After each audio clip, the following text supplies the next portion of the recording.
What is good with y'all? It's Crunch Time TV. I'm going to bring Chuck in a second. Um, Smash the like button as y'all come on in. As we got some great news to talk about, some actually, some interesting news, a good topic about load management to talk about. And I want to say this before I start.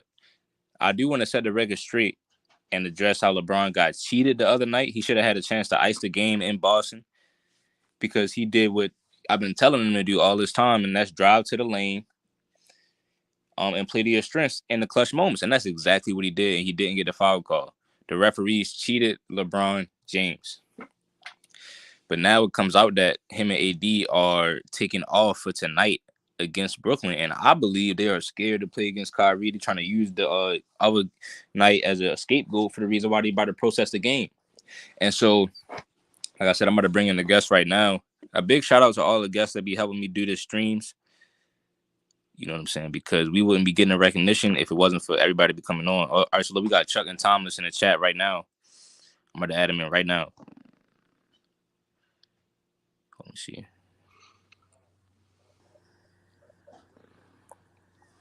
What up, Chuck and Thomas? Hey, Crunch, thank you for having us on this stream, man. I appreciate it. Yeah, I appreciate you, brother. Yeah, bro, you already know, man. Yeah, how y'all feel about the situation? Like, I mean, tonight they saying AD and Brian is about to be out for the game. I think that that's a weak move by both of them. I think that they should play just because you didn't get a foul call. To protest a game like that is insane. Especially when you have 5 minutes in the overtime period to state your claim and. The ref made a bad call. They didn't make that call, but at least in a 5-minute period frame, you had enough time to take over the game. I mean, that's just in my opinion. Right. Yeah, man. I think LeBron should have, just put his foot down and tried to hold on. I'm gonna move that picture. I think he should have put his foot down and been way more aggressive in overtime, just like going back to the finals in 2018 when he gave up in that overtime. But I did feel real sad for him. I felt bad for LeBron James when they didn't give him that foul call because, like I said, he plays for the Lakers and he had a chance to get a game winner in Boston. But man, for you to act like that and then not still give it your all, see, because I don't like how he was acting because you got to use that emotion and that passion to continue to take it to him in overtime. Facts. And then now they taking off for the night. How you feel about that though, Thomas? Say that again. Oh no, I'm just asking how you feel about it for real. I think it's kind of weak, man, because the fans want to see you play against Kyrie. Yeah. In the Knicks and whatnot. Yeah. Yeah, man. Like, bro, Kyrie and Bron used to play on the same team. People don't want to see that. Like, I mean, listen, man. I don't get it. They gotta win. They gotta win all these games to make the playoffs, and they think about taking off and protesting. Like, this not all about them. It's not all about that one call. You gotta keep going. Facts. But it just go to show you.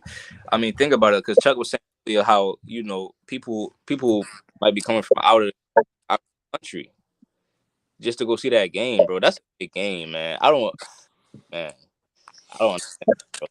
Like, man, Chuck, you looking like an OG today, man.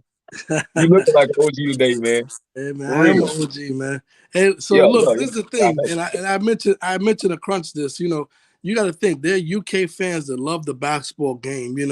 So they circled this game with the Lakers because LeBron may be their favorite player, right? But then they also want to have a New York experience. So what a better way to knock out two birds with one stone, because the tickets, to fly over from UK to here. Right. So they get to experience the New York experience and get to see their favorite player play. And then to come to find out today, he's not playing. How unfair is that? Yeah. Just imagine being a little kid and you're a Bron fan or an AD fan, and you get to the game and find out they ain't playing. Or you see on ESPN the day of. And it's crazy. People was calling me crazy for saying this. I actually just said this on Player's Choice. I was like, yo, most of the rivalry games are the games when like it's former teammates, but then every time you got one of them games, you come to find out one of the players aren't playing. You know what I'm saying? Like, LeBron and AD not playing, bro. And AD just came back. Like, I don't get it, bro. Man, listen, man. They playing against Brooklyn with no KD. I know Kyrie is gonna go off, and that's why I put the title that I think they scared of Kyrie, son. I think they know Kyrie is ready to, drop 40 on their head, and they don't want to lose that game to you back to back. Absolutely, I agree with you, Crunch. You I know, believe Kyrie was gonna drop. I said 50. I just believe Kyrie was gonna go off. Just the fact that all this talk about he can't do it without LeBron James, just to prove a point. Hey, I got my team. He got his team. yeah. Land of the Hollis, what's up, bro? I'm about to if you want the link, I can send it to you, bro. But yeah, man, I think he was definitely gonna make a statement. He was definitely gonna make a statement. So I think what they're gonna do now is what they're gonna do now, you know what I'm saying? They're just gonna sit on the sideline, they're gonna dap him up after the game, you know what I mean? Let the paparazzi take pictures. But they didn't want to experience what Kyrie was gonna do to him, man. Like that's what I just don't like it, man. And then they just still gonna have the media they're gonna let the media run all these stories about Kyrie. Man, like ducking smoke like this. I ain't never seen it, man. Listen, bro, this is what I'm saying though. I never seen Jordan and Kobe do this, bro. They always wonder why we take it back to Jordan and Kobe. Because it's just certain antics that these guys be pulling off. And it's not even just LeBron. It's all these guys that they try to compare to Jordan and Kobe. They was trying to compare Kawhi to Kobe and Jordan. And he the king of load management. You know what I'm saying? So this whole new generation just be doing this type of stuff, man. It's sickening, really, when you think about it. Like, they just ruined the game. And I'm a Kawhi Leonard guy, man. Yeah. I like Kawhi. I was on the Kawhi train too when he went to the Clippers and they was trying to say that he was better than LeBron. I was on the Kawhi train. But I like his game. If he played 75 games every year, it wouldn't be a question. I think he'd be top 3 every year. Probably. But it's just certain things. They just be ruining the game, man. Like we still gonna watch Kyrie. I think Russ playing, right? Yeah, Russ was playing. Kyrie versus Russ, but that's not what we wanted to see, man. So now it just now I guess Kyrie's still going go off though. Just to prove a point. Yeah. He's going out there just to prove a point.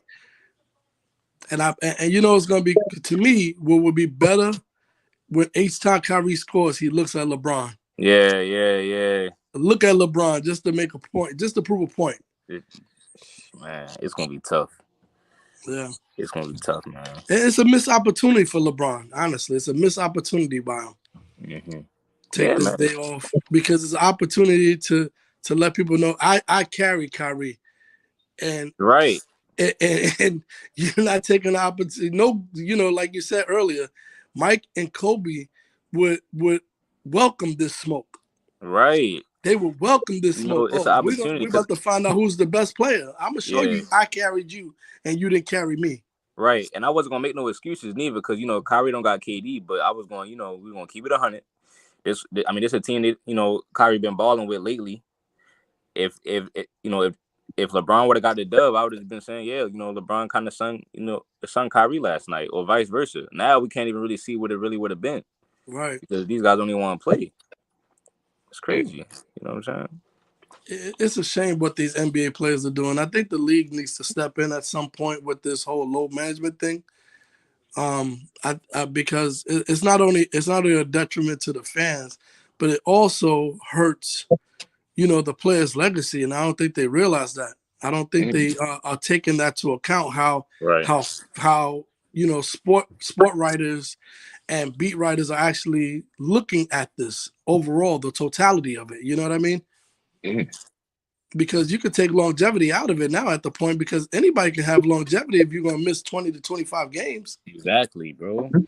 These guys ain't playing full seasons every season. They pick and choose when they want to play. This is a big game, man. I just can't even wrap my head around this. I'm about to try to put the link in this. Y'all know, we talked about Bill Walton a few days ago and whatnot. Just imagine them missing 25 games. He probably would have never had that leg injury. What y'all think? That's facts. Shoot, I see what you're saying about that. We can get closer to this era right now. Imagine if Derrick Rose took 25 games off. Oh yeah, facts. Big facts. That's crazy, man. Like, I didn't even think about it like that. Derrick Rose takes 25 days off. His knees are not bad. He gets time to recover. He has time to play. His knee never gets that ACL injury. This guy keeps on going. He keeps on balling. Penny Hardaway. Imagine him taking 25 games off. He probably wouldn't start getting in. Grant Hill when he started having that ankle injury. Right. I'm putting the link. Everybody that's watching or that's in the comments, I'm putting the link in the description box. Y'all should be able to join up right now. Hey, Land of the Heartless. If you see that link in the description, you can join up. But yeah, man, like it's just crazy, man. Like bro, this ain't a game where you take off. I think you know what I'm saying. They still complaining. LeBron is still complaining about that call. I think last night he added Jason Tatum online. You know what I mean? He's still complaining on social media about the call. So, man, it's just a disgrace to me, man. It's a disgrace, really, because this is just good content, bro.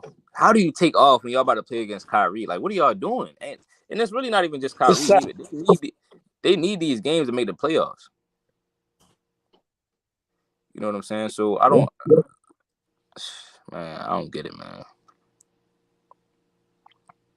You say it to the wrong person, they're gonna be like, he taking control of his own destiny. That's what I'm like, bro. What? You just not playing? Like, and it's not a back-to-back. You know, you gotta roll with the punches, man. Like, yeah, they cheated you the other night, but you gotta keep playing though. It's more basketball to be played. They still could have won that game too. Right. They definitely still could have won that game. It ain't like they lost by 10 points in overtime. It still Connie was in the game. Connie said nobody not scared of Kyrie, bro. They scared of Kyrie, bro. They scared to play Kyrie.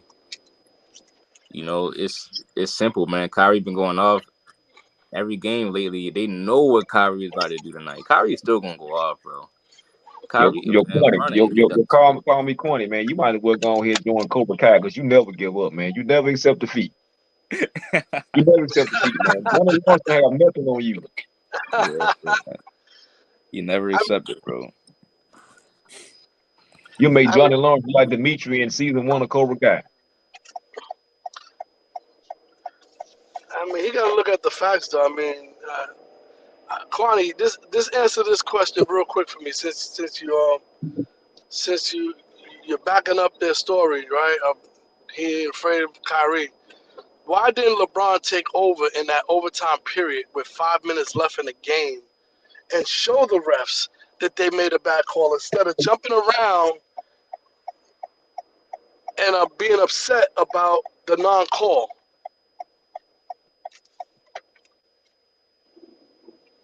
Can you give me anything on that?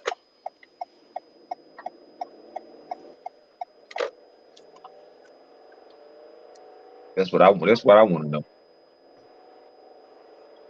This guy's a great player. I don't take nothing away from LeBron. But with 5 minutes left in the overtime frame, he should have took over. Michael Jordan, Kobe Bryant, they would have tried to score 17 to 20 points in that 5 minute frame, just because it was a bad call. Yeah. He said he gonna watch it right now. He said he was pissed. He said he was pissed. Braun was hooping in overtime. He didn't take over in overtime. You gotta take over. Period. You gotta call for the ball every time. He didn't take over. Yeah, the ball is yours for the whole 5 minutes. Yeah, you're about to show them. Yeah. Man, a lot of people just don't got it, man. When I found out they was ducking smoke, they are running from the smoke, bro. This is crazy. Hey, Crunch, you know what someone told me in another live the other day? They said that LeBron James just doesn't have the clutch gene. And I didn't think about it. I didn't think about it much until recently. Maybe he doesn't have the clutch gene. Yeah, bro, it's a certain gene, man. Like it's a gene in you, seriously. Yeah, it's a gene, because it's a gene in you that makes you ultra competitive. You know, everyone is not ultra competitive. Think about your job for a second. You got guys that go super hard, then you got guys that take it easy at their job. Yeah, that's true though. That's true. It's a gene. That's just a gene that the person has.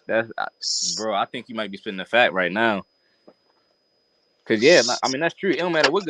what job you got? You know, a lot of times, you know, you got some people that's lackadaisical with it. You got other guys that's really trying to give it they all. Like it don't matter what job, like they be hustling, you know, speed walking. Right, You know right. what I'm Don't want saying? to take breaks. I mean, seriously, I got Yeah, people that work with me that literally pass up their breaks. yeah. Right, right. They be like, nah, man, I don't need no break. I don't need no break. I'm good. And we're like, Yeah. bro, we all get a break. It's like, nah, I'm gonna work through it. And don't get off earlier. Don't get off any earlier. They get off at the same time we get off, but still work through it. It's a it's, team, man. it's true though, man. It's Like, a team. man, LeBron James, man. It's crazy. Like I felt bad for him, but he doing too much about it now. Like I think he's supposed to just move forward, man. You know, you just supposed to move forward. You don't cry over the spilled milk. You Right. know, it Today, is what it is. Yeah. tonight would have been the night to prove the league wrong again. But what is he Yeah, man. doing? Taking the day off. Yeah, Because and that's tonight, yeah. honestly, for me, this is for me, Crunch. If I'm playing ball, right, and I play ball, and I get a bad call one night, the next night I'm going off. Oh yeah, facts. Yeah, The yeah, next yeah, night I'm going off. man. I'm trying to drop 50 on people's head. Yeah, man. You gotta prove that point. And then Brooklyn is not that hard of a team to beat, even with Kyrie going off, because they gotta remember it's no KD. You Right, know, so it's you, AD, and Russ, and you know what I mean. Y'all got the nerve to be taking off, and y'all trying to win games and get in the playoffs. But then later on, y'all gonna be complaining about how y'all need help and this and that. But bro, it's just certain things. I don't know, man. I just think they showing a lot of mental weakness right now, especially with absolutely. AD. And this is the point that I was making about AD, because at least LeBron will be more aggressive than AD when you need him to be. But they both are just they showing mental weakness because you know they pouting and they just giving up about the situation. They just complaining about the situation. They not really like, you know what I mean. It's showing that they don't really like. It looks like they don't practice. You know, not like day in and day out. It look like they're not really working hard and really investing in. Like it look like they don't really care like that. You know, I mean, you know, I know LeBron cares about his legacy and stuff right now, but AD needs to at least match some intensity or something, man. Like Russ got all the intensity. Right. Russ, Well, Russ has been like that since day one. yeah, you know, That's who Russ is. you know what I'm saying. We talk about Russ IQ, but at least Russ was trying to win the game in overtime. That's what he was trying to do. Right. He was You trying to know, win the game overtime. Right. yeah, You saw his play. Try to make plays where if that would have been LeBron, they would have won the game. right, right, right, right. You know what I'm saying. It shouldn't be like Russ made some bonehead plays. Let me see. But I'm trying that's to what you find it. that's who Russ is. You take Right, the good with the bad with Russ because the one thing you know about Russ is he's giving you 110% while he's on that court, right, no right, matter right. what. Right. I was about to say, yeah, he made some bonehead plays, but it's supposed to be vice versa. It's supposed to be LeBron taking the initiative and doing the stuff Russ was trying to do, and then the team live with it. Now, LeBron, you got to live with Russ doing it because the Russ was the one taking the leadership in overtime. That's what he was doing. Right. So man, bro. And then LeBron did have a tough finish though. He had a tough finish in overtime to where it looked like, bro, he's still kind of locked in. Like he wasn't that tired. He's still unstoppable right now. He's supposed to be trying to score Right. every time. No, he wasn't tired. He wasn't Right. tired at all. Right. He just for whatever reason was deferring like what he usually does. All right. So look, Kwani said that hold on. He said a lot. He said Russ was selling in overtime if you watch the game. Then he said MJ was doing the same thing. I seen it on Twitter. Kwani, man. Kwani just don't stop. And he said he said One year, Russ. Mike doing the same thing. He said he He said said, um he said Russ don't care because he said just have fun. I mean, man, listen, man, Russ be out there trying, man. That's the thing nah. about Russ. He be trying. The one thing I'll say about Russ is he gives 110% of him. The reason why he be smiling and laughing after the games is because he can say he left it all on the court, good or bad. Right. That's true, bro. That's a fact. That's a fact. That's why he's laughing, because he can literally say, no matter what, I gave this game my all. Right. Every ability that I had in me, whether it was good or bad, I gave it to this game. Yeah. You can't leave you can't leave some stones unturned. Like, LeBron James at the end of the day, sometimes he'll leave you like just questioning, what if he would have did this? And what if he would have did that? We know that he got fouled. You know what I'm saying? It was a cheap shot. I think the ref should be fined, heavily. I think some serious investigation should be going on about these referees and what they're doing. I think they're cheating LeBron James. I think they might be doing it on purpose because it's LeBron. He's not getting respect. I think if you're a legend like LeBron James and you put in all that work, all the work that he done put in, you deserve that call. You know what I'm saying? Yeah. Especially when they just called the foul on the other end. You deserve that call. You deserve a chance to ice the game. But look, bro, you had another chance to ice the game in overtime. And so you have to just keep applying that pressure, not only in overtime, but you got to apply the pressure in all the games after that. Because now they're playing against Brooklyn, to where you should be like, this should be another. This game is damn near just as important as the last game. It's another like very like really really what's the word I'm looking for? Like, it's another big game basically, because now you're playing against Kyrie. So this is like this could have been another way to kind of just erase what happened the last game. You drop another 40 piece tonight and win against Kyrie. Now the whole storyline is everything is different now. But now we don't even know because you're not playing. Mm, So man, like that's all big right. So right there. You said something that I want to touch on too, Crunch.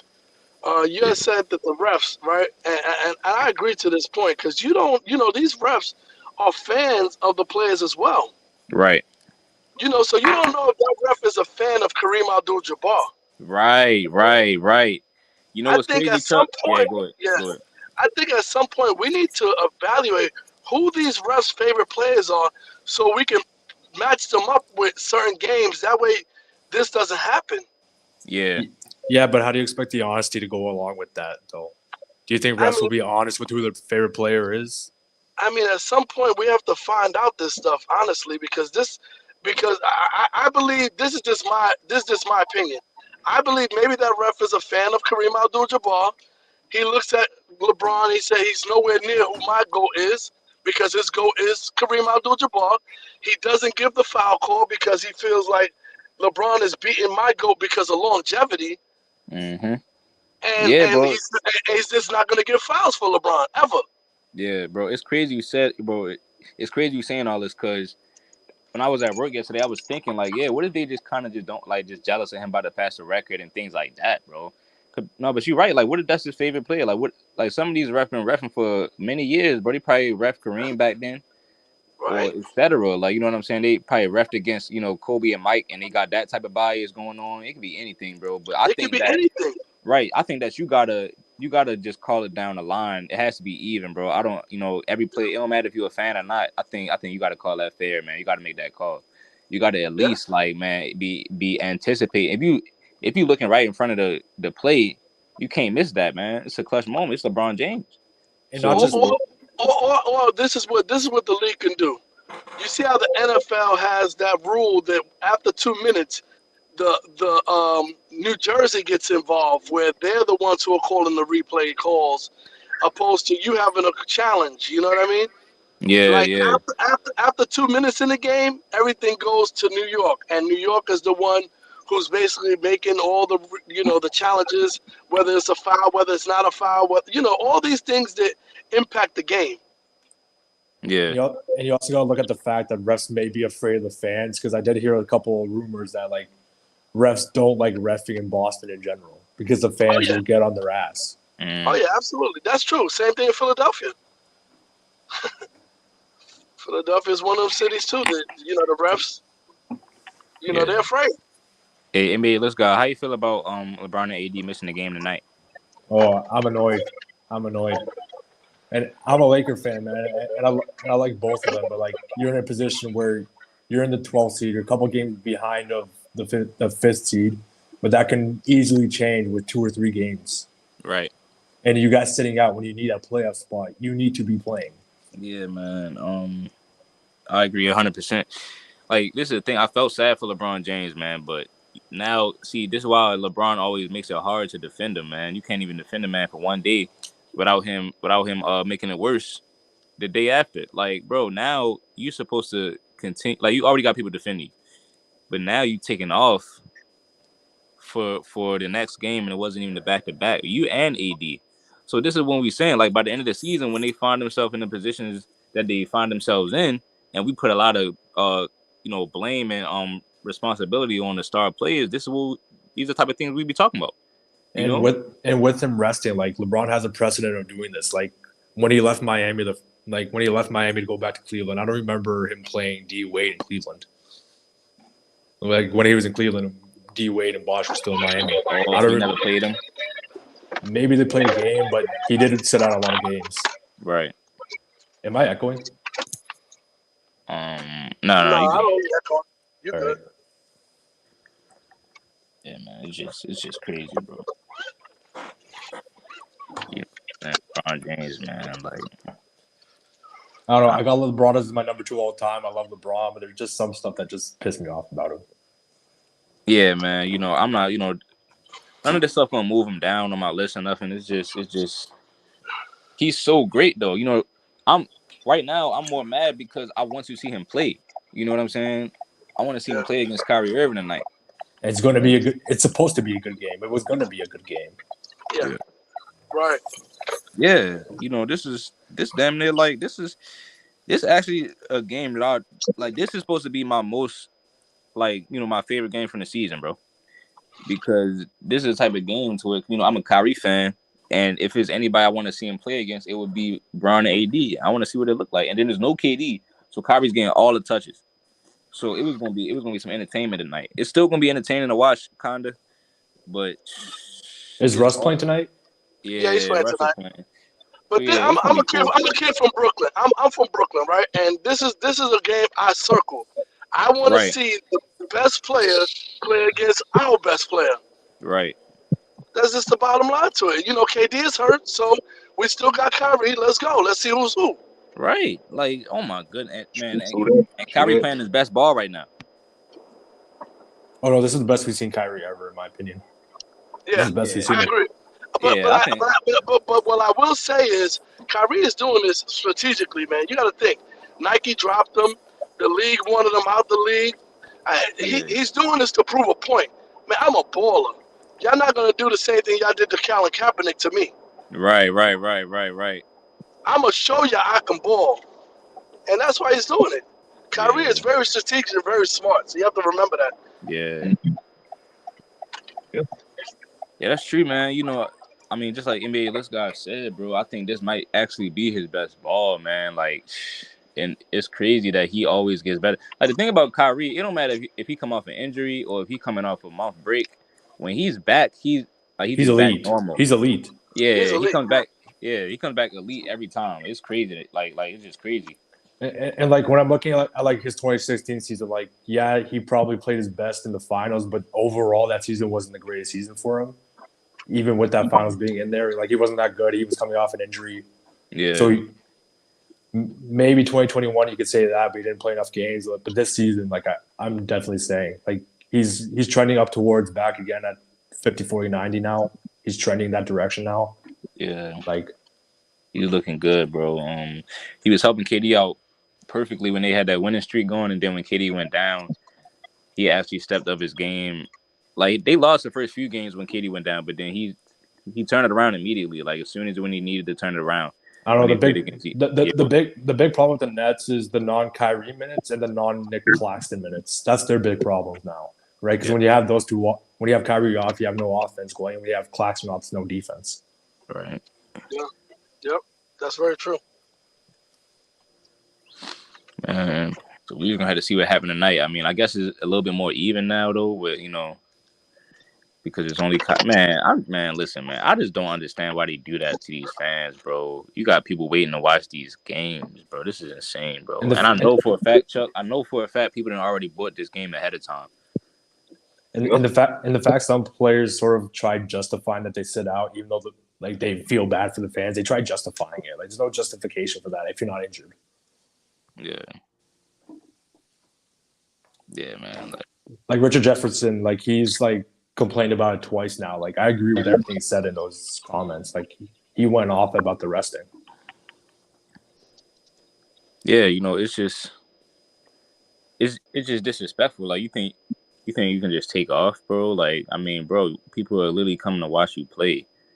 I couldn't imagine doing that. If I was making millions, bro, in the NBA, I'd be playing every game unless I had a major injury. You But know, That's that's more all. reason for me to play. That's more reason for me to play. right? But then again, like the way I think the players may be looking at it like this. Like if I'm resting, that means I get maybe 3 or 4 more years worth of making that type of money, right? So maybe they found a loophole. If I rest, I get more years and I'm making more money. Yeah, that's true.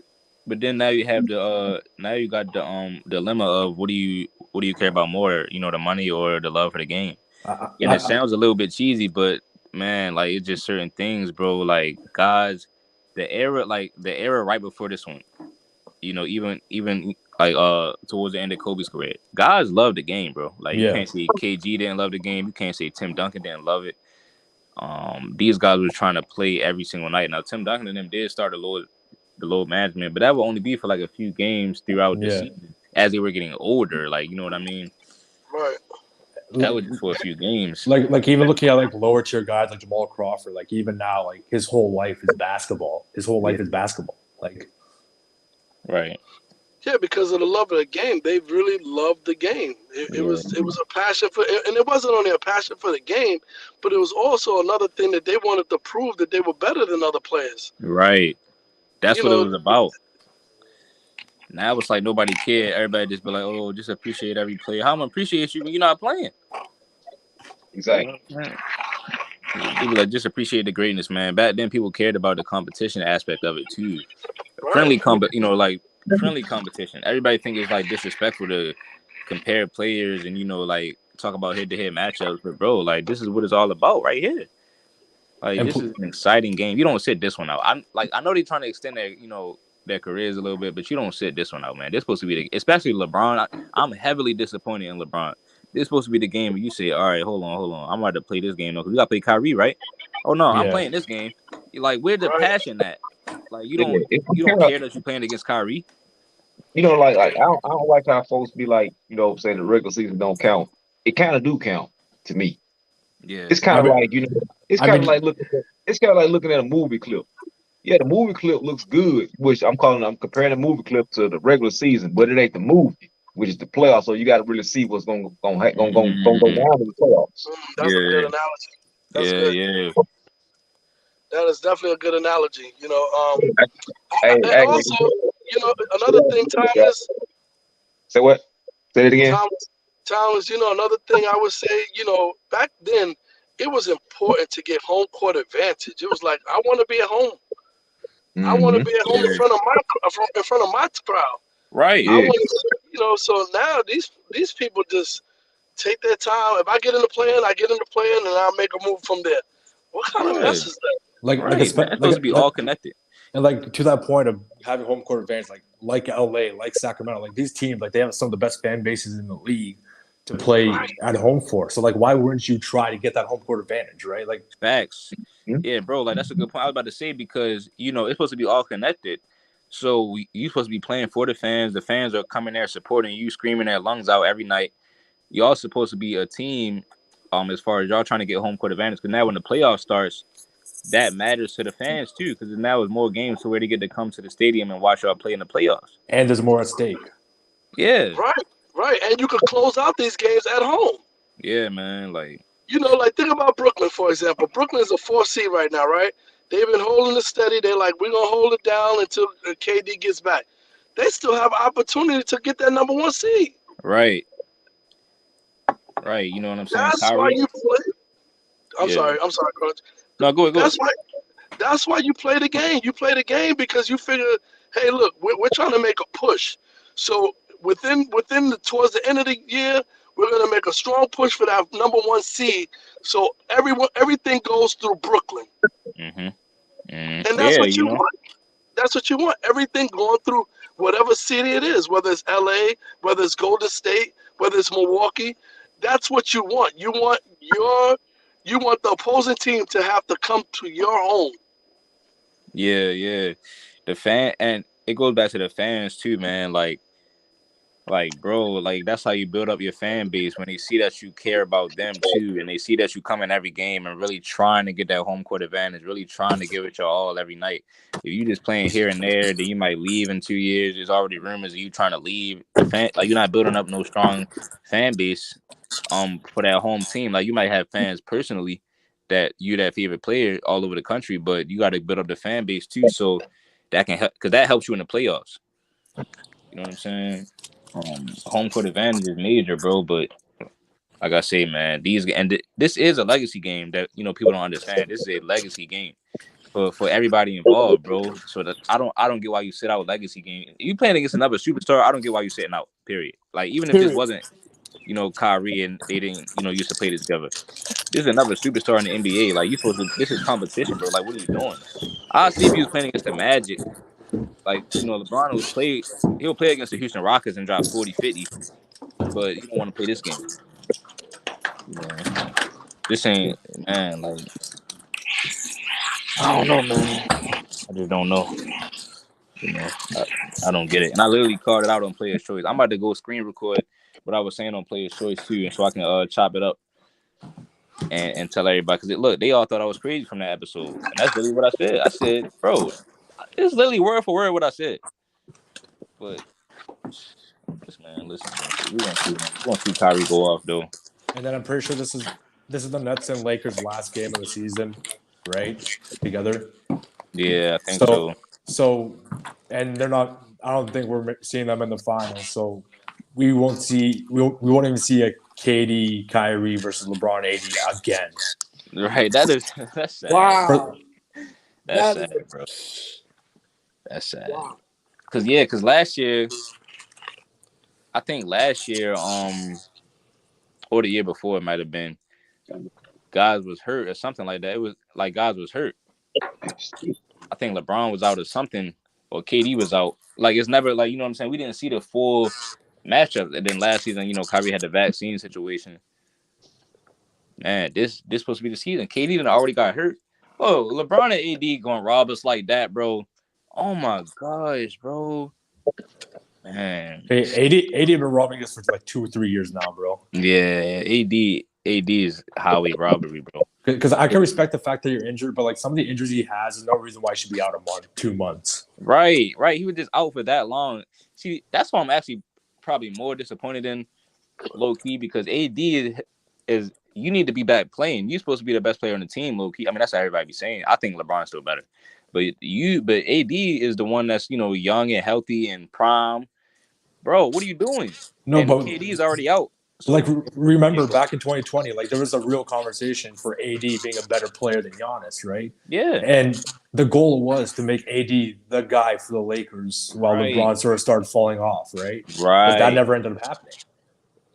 Right. Because I can, at least you can say LeBron is old age, and so KD is already out.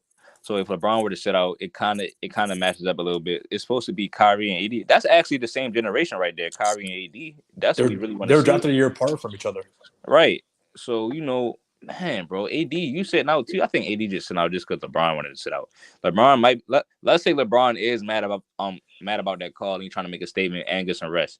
AD, why are you sitting out? What's your excuse? So didn't you just have a month off? Right, he's had a month off, bro, and there's no major big man. You're supposed to be eating. This is supposed to be barbecue chicken against Nick Claxton. So I mean, you're supposed to be trying to hoop, bro. I think he's scared of the smoke. Yeah, he is scared of the smoke. He's scared of Claxton, bro. He's scared of Claxton. I think he's scared of the smoke because Claxton gonna block some of his shots. Yep, AD is. Yep, and Claxton will get physical. He will get physical. Yeah. Mm-hmm. Because he's a strong little tall guy. I mean, shit. Like a big problem with AD, he never wants to play the 5 because it's physical. Like, and then Kyrie and KD probably was hyping him up, saying how he's gonna cook AD. So they giving all the confidence in the world. I actually like his game. I was talking a lot of trash about him earlier, but I like his finishing. He be finishing like real well off them passes and lobs and stuff. He's doing what Ben Simmons should be doing. That's another thing that people don't talk about, how these players, some players do talk trash to each other before the games. Right. They do when they find out the schedule. They have each other's numbers. They call Yeah. each other, text Yeah. each other. I'm gonna give you the business. Yeah, true, bro. Like, Can this you is still imagine real Nick life. Claxton? Can you imagine Nick Claxton texting AD? I'm gonna give you the business this game, and now he's taking off. Man, bro, these guys taking off.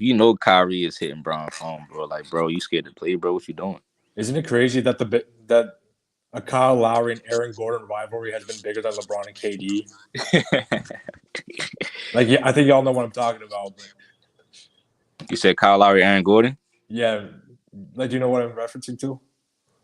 No, I actually don't. Like, I This know they is had a I know they had a thing. Nah, so like in the bubble, Kyle Lowry had some like hard foul on Aaron Gordon, and then Aaron Gordon returned it like the next game, the next season, and like shoved him, and then it kept on. Oh yeah. Oh yeah. Absolutely, yeah. Like, why has that been a bigger rivalry than LeBron and KD?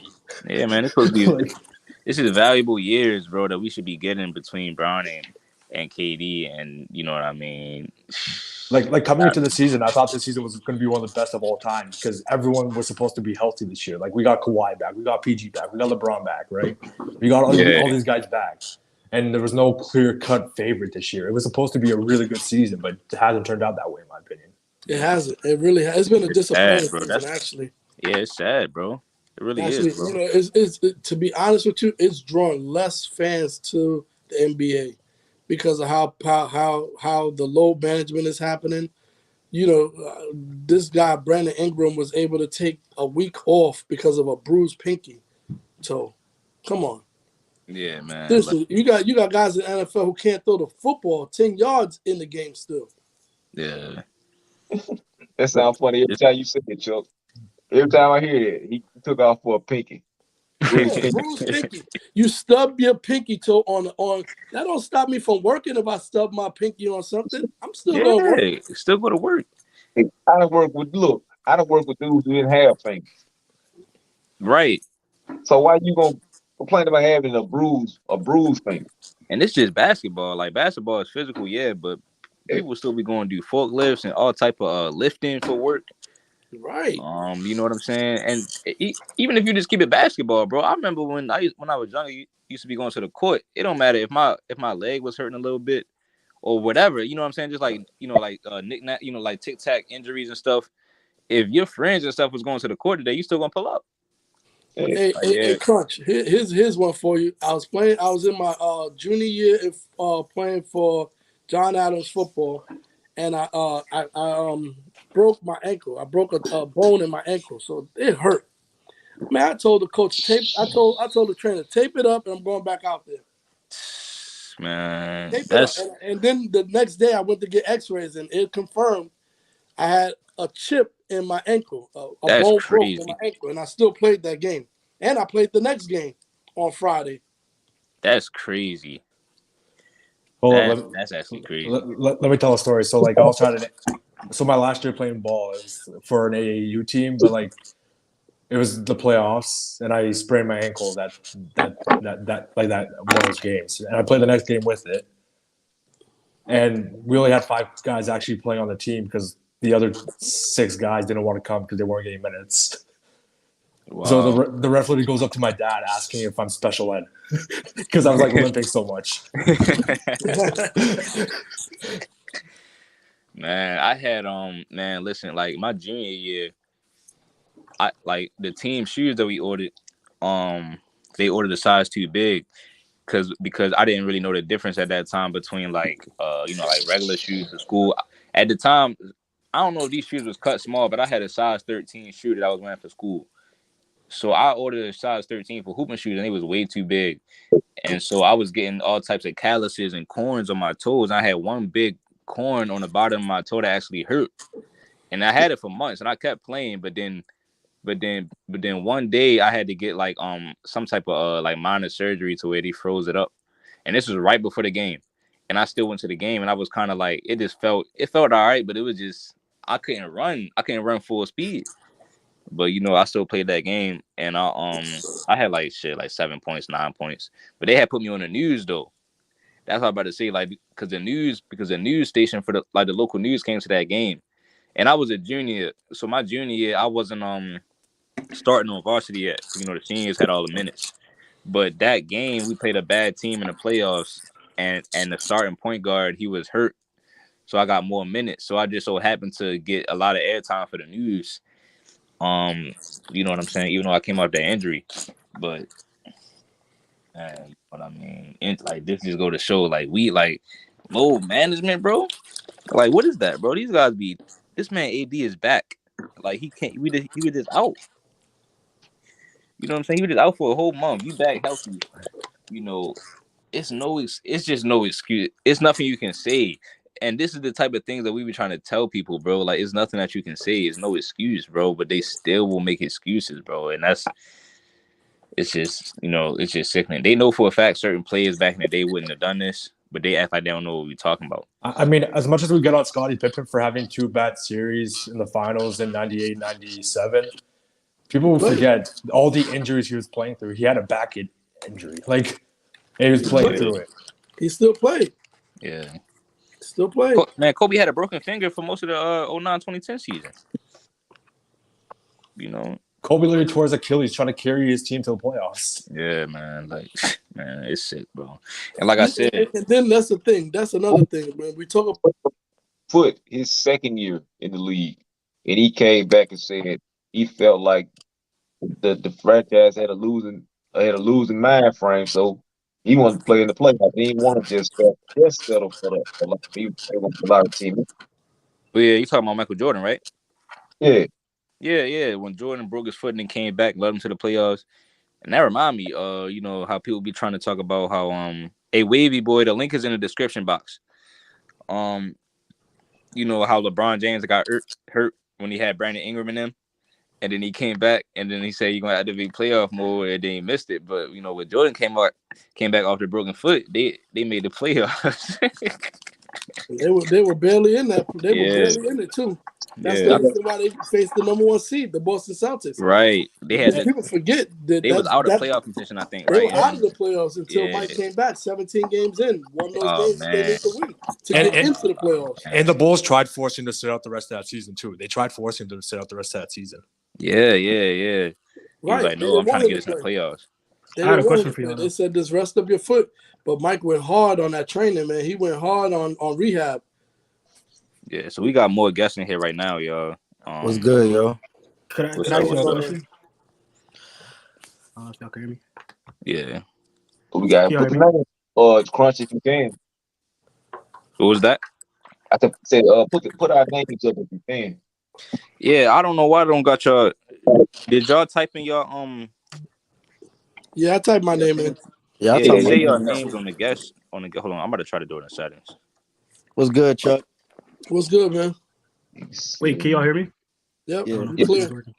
Yeah, so question. I don't know if y'all talked about this earlier, but y'all think if they won that Celtics game, they would have played today? I don't. I think if LeBron gets the call, yeah. Yeah. I'm a Lakers fan too, and I'm like, I think it's kind of he's just acting like a baby, bro. I'm not gonna lie, like he's acting like a baby. I don't know. He's just still mad about that call.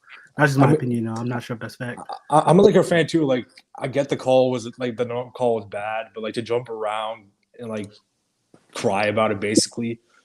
Like you're a grown ass man. You're 38 years old. But listen, you gotta understand when you care about the sport like that, you care about winning. Like it's happened like 5 in less than a month. Like they're supposed to have 5 extra wins in their win column, and they're trying to make a playoff push, and they're not able to make a playoff push because they're not. So Barry, this is what I add to that. They have 5 minutes in overtime. If you feel that strongly about the no call, you dominate that 5 minutes. And that's my issue right there too, bro. You dominate the 5 minutes. That is very true. Yeah. That's very true. That's issue, I can't agree with that. But here's the thing: they were still making bad calls for JB, even through the bad. So here's the example. There's been times where Michael Jordan didn't get the calls in the 80s, but he dominated the fourth quarter. He made sure that his team came out with the W, and he proved the refs wrong. That's why the refs started to like Mike, because of the fact that he wouldn't. Why? All right, you don't want to give me the call? No problem. I'm going to prove to you why you should give me the call. Yeah. I don't think Jordan complained about calls as much. It's because he was getting a lot of ticky-tack fouls, so he didn't really have Not to in the say. 80s though. Not in the 80s. Yeah, probably not in the 80s, but in the 90s for sure. Yeah, You not said in, but ticky-tack that's not my fouls. point. But going back to my point, he made the refs, he proved to the refs, whether you give me the call or not, I'm gonna win. Right. And that's why the refs started to say, you know what? If he gets fouled, let's call it. Yeah. Because he proved that no matter what, I'm gonna play through this adversity. Yeah. No, Barry, I was about to say, I agree with what you said, Barry, about how he cares so much about winning. Cause bro, I actually felt bad for him when he didn't get that foul call. But if you care so much about winning, right, and winning these games, why are you sitting out this game? That's my Why? thing. That's my It's not a thing. back to back, and you playing, and y'all need these games, bro. You don't want to wait till it's too late, and then you don't have a chance no more. That's true. He should. I think at least him. He should play. I don't know about AD, but I think No, LeBron. Nah, yeah, go AD ahead, go should ahead. play. AD I should ain't play, gonna cut bro. you off, bro. AD should play. I was gonna say if Braun is sitting out AD, you need to play because that was the whole format. Like that was the plan. Just like NBA List guy said, the whole plan was for you to take the keys as LeBron is getting older. So if LeBron does take off, you and Russ supposed to kind of be manning down the fort. And you just came back off an injury, AD. What you doing? Yeah. But AD need to stay. I think AD need to stay off his feet as much as possible. I'm not. He said he need to stay off his feet. Dang. Yeah, I man. don't. I'm No, damn for near. real. I'm damn near close to saying AD should just retire. Same with Lonzo Ball. If you think AD should retire, then I think you got to keep up the same energy with PG and Kawhi. I ain't gonna lie. I would say Kawhi, but not Kawhi PG. for sure. But like AD has played more games in the past 2 years than both of them combined. For real? PG is injury prone too. No one Yeah, true. That's true. gives them as much hate as AD gets. I'm gonna No, agree. But my thing is, are they really hurt though? That's my thing. Like, I don't know if they really hurt for real. Well, Kawhi has a degenerate knee. Like you can't fix that. Like he's gonna end up not being able to play basketball. Like he won't be physically. It won't be physically possible. Hey, bro. So you saying that you don't think that you don't know if AD and Braun are hurt? They just taken out. Oh, you talking about AD and I don't Bron? think. I was talking about PG and Kawhi, but I don't think AD and Bron is hurt today. I don't think. Yeah, I don't think they hurt at all. I don't think they're hurt at all. Their feelings are hurt right now. Yeah, I know they pissed though, I don't think they're but hurt. you gotta Sure. roll with the punches, man. I don't think they're sitting out today because of the call. I just think they probably just tired of bullshit happening, like losing. I mean, I get it though, but that's what I mean. But look, that right there is mental weakness though. And plus, quickly to go back to that game, they had why did LeBron walk the ball up the floor the last possession? Yeah, that was weird to me too. Like he basically gave up right there, and then That's normal though. Out. He does that all the time. Like I've seen that so many times from Brown. It's crazy, legit. James never ceases to amaze me, bro. So the thing is this, what they say is what if you try to repeat things over and over and expect for a different result, what is it called? Insanity, right? So why not change the narrative, LeBron? I think LeBron is just tired, man. To be honest, I don't think he cares. My bad, my fault.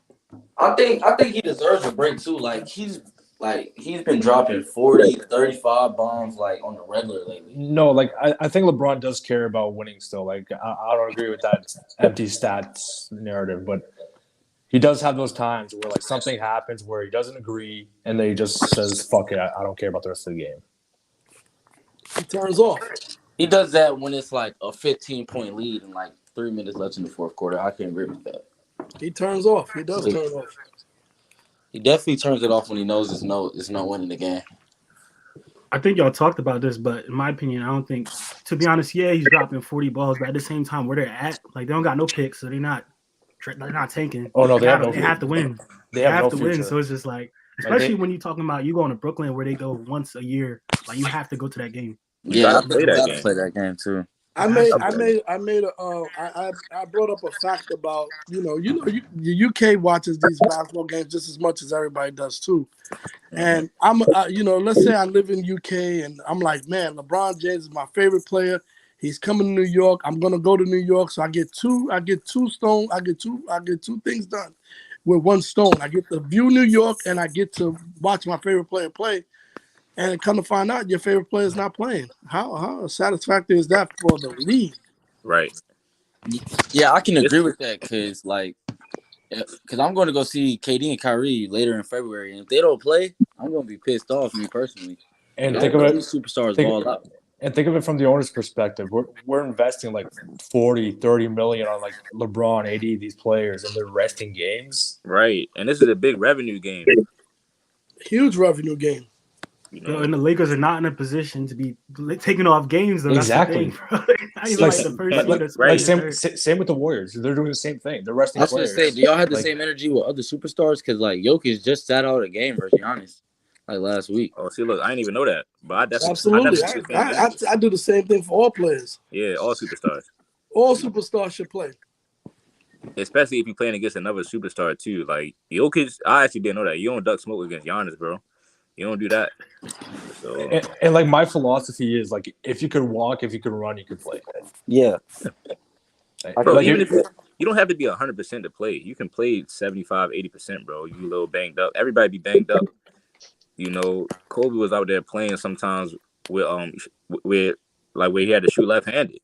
Yeah. You know what I'm saying? And this right here is the mindset that it's the main thing that I be trying to point out when I'm talking about how I don't agree with people saying that the matchup was unfair this year or that year, because I think it all boils down to the same mindset as to why they're sitting out right now. Like it's just a mindset thing. Like you think it's unfair, bro? Like your head, your mentality just has to be stronger than that. I think LeBron is just so great that he is unstoppable, bro. When he's in that mode, he's unstoppable, bro. So I don't, it's just certain things that I just don't agree with how he moves. But I'm not LeBron, so I don't know what's going on in his head, his family. AD should be playing though. AD should be playing, bro. No reason he should not be playing, especially AD. Yeah. Do y'all think AD should be like held more accountable than LeBron? Because AD is like, if he go off his rebound the wrong type of way, he's done. Like his ankles man. is too soft. AD He should, got cankles, man. He said he's that's done. showing that he's not working on. He's not working out the proper way or something. Because, like you said, I do think AD should be held more accountable. He's the younger, guy that's that's in his prime. It's supposed to be his team right now. He's supposed to be the best big man in the league right now. So I mean, like even when we look at Lonzo Ball, like y'all remember that video when he was like doing the military press? Yeah. Like that leads to people saying you're not working out correctly, and that's the reason you're getting injured as much as you are. And yeah. Lonzo has the same type of injury that Kawhi has. It's degenerative. Like If Lonzo has because degenerative knee, I don't know if he might not ever be the same basketball player again. No, I think Lonzo's done by the end of next year. I think he is. Because dude, degenerative knee is something serious. I didn't know it was that bad though. My uncle has that. Like, bro, like it's I heard hard. he can't walk upstairs.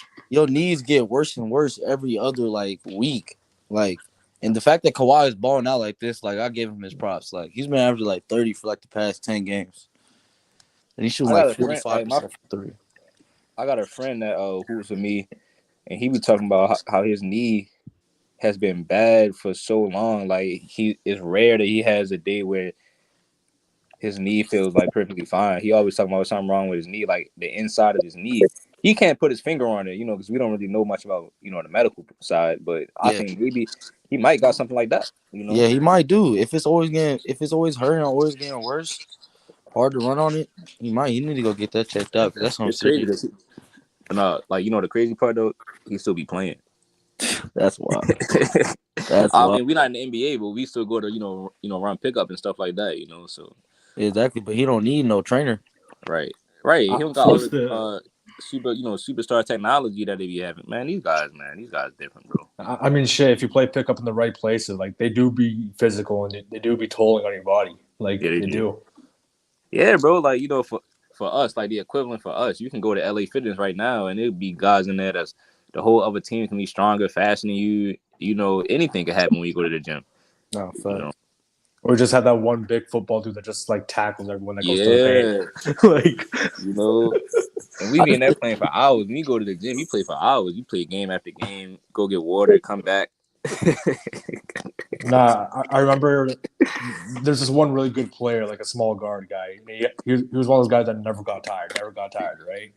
So like we play like 3 games, 3v3 to 21, and we try to go get water. He's like, where the hell are you going? Let's play another game. Hurry up. Bro. So what y'all think the solution is though? Is it because it's less back-to-backs?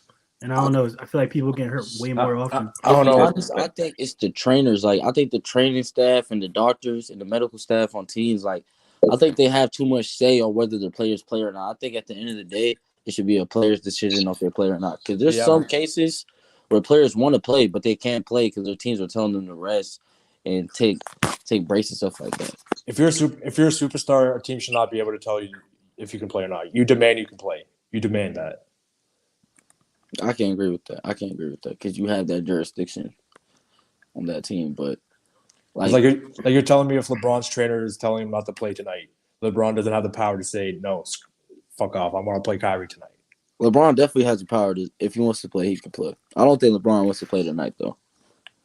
So yeah, I feel like from an organization perspective, you would want them to play no matter what, especially where the Lakers are at right now. Exactly, because where they're at.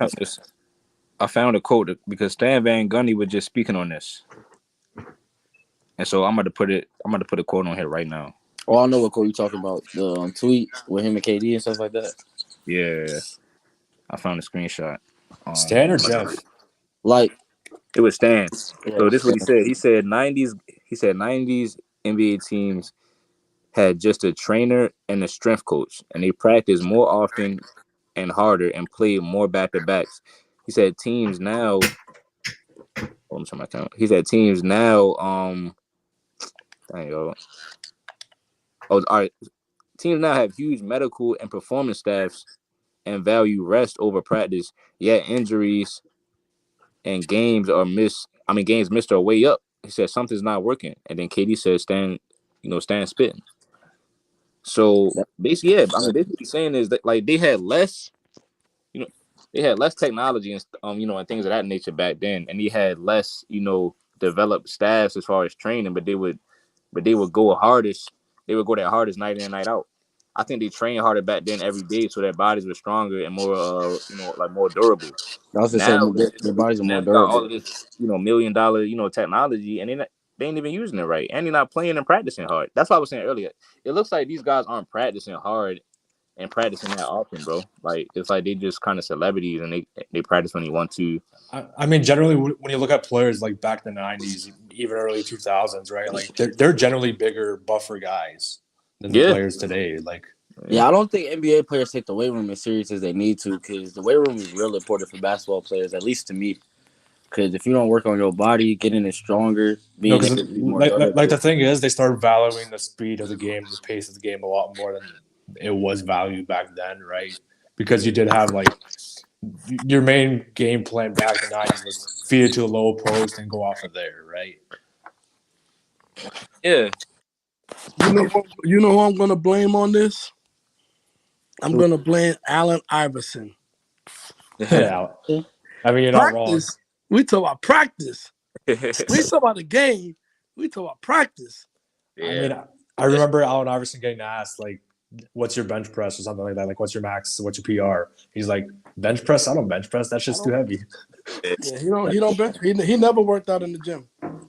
He never liked practice. He came to practice late on a regular basis. He would literally come to practice when it was almost over. It might just be a superstar thing because role players don't be getting hurt this much as regular superstars. Like y'all mentioned Claxton, like he plays hard, he runs, jumps, he's big. Yeah. He plays almost every game. Like, you know what I mean? Players like that. Yeah, but the thing is, like with those players, like a lot of role players, like low tier ones especially, like if they don't show up, that could be their career right there. That's it, bro. They have to play. That's it. Like with the superstars, all stars, all NBA players, these guys that are established, like there's not much at stake for them if they don't play. That's true, man. They don't get held accountable. Like they get spoiled. Yeah. He said, Landry Hartley said, times changed. All athletes ain't eating snacks and steaks and burgers and shit like that. The centers and forwards got more speed now overall. You know. I think that's true. I mean, listen, man, it's a lot more. They say that this is supposed to be the most talented and skilled era, but why don't we? I would like to see it. I would like to see it every night. The game should be Yeah. more That is exciting. If that's the case, why are the games more exciting from back then?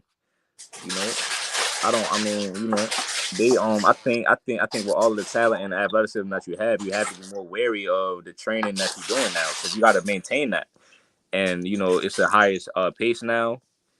It's like it's taxing if you don't train your body right. LeBron, we already know LeBron trains his body perfectly, and so a guy like AD, we have to see it from him. So that's why I say when LeBron sits out, AD is supposed to be the foundation for the team right now.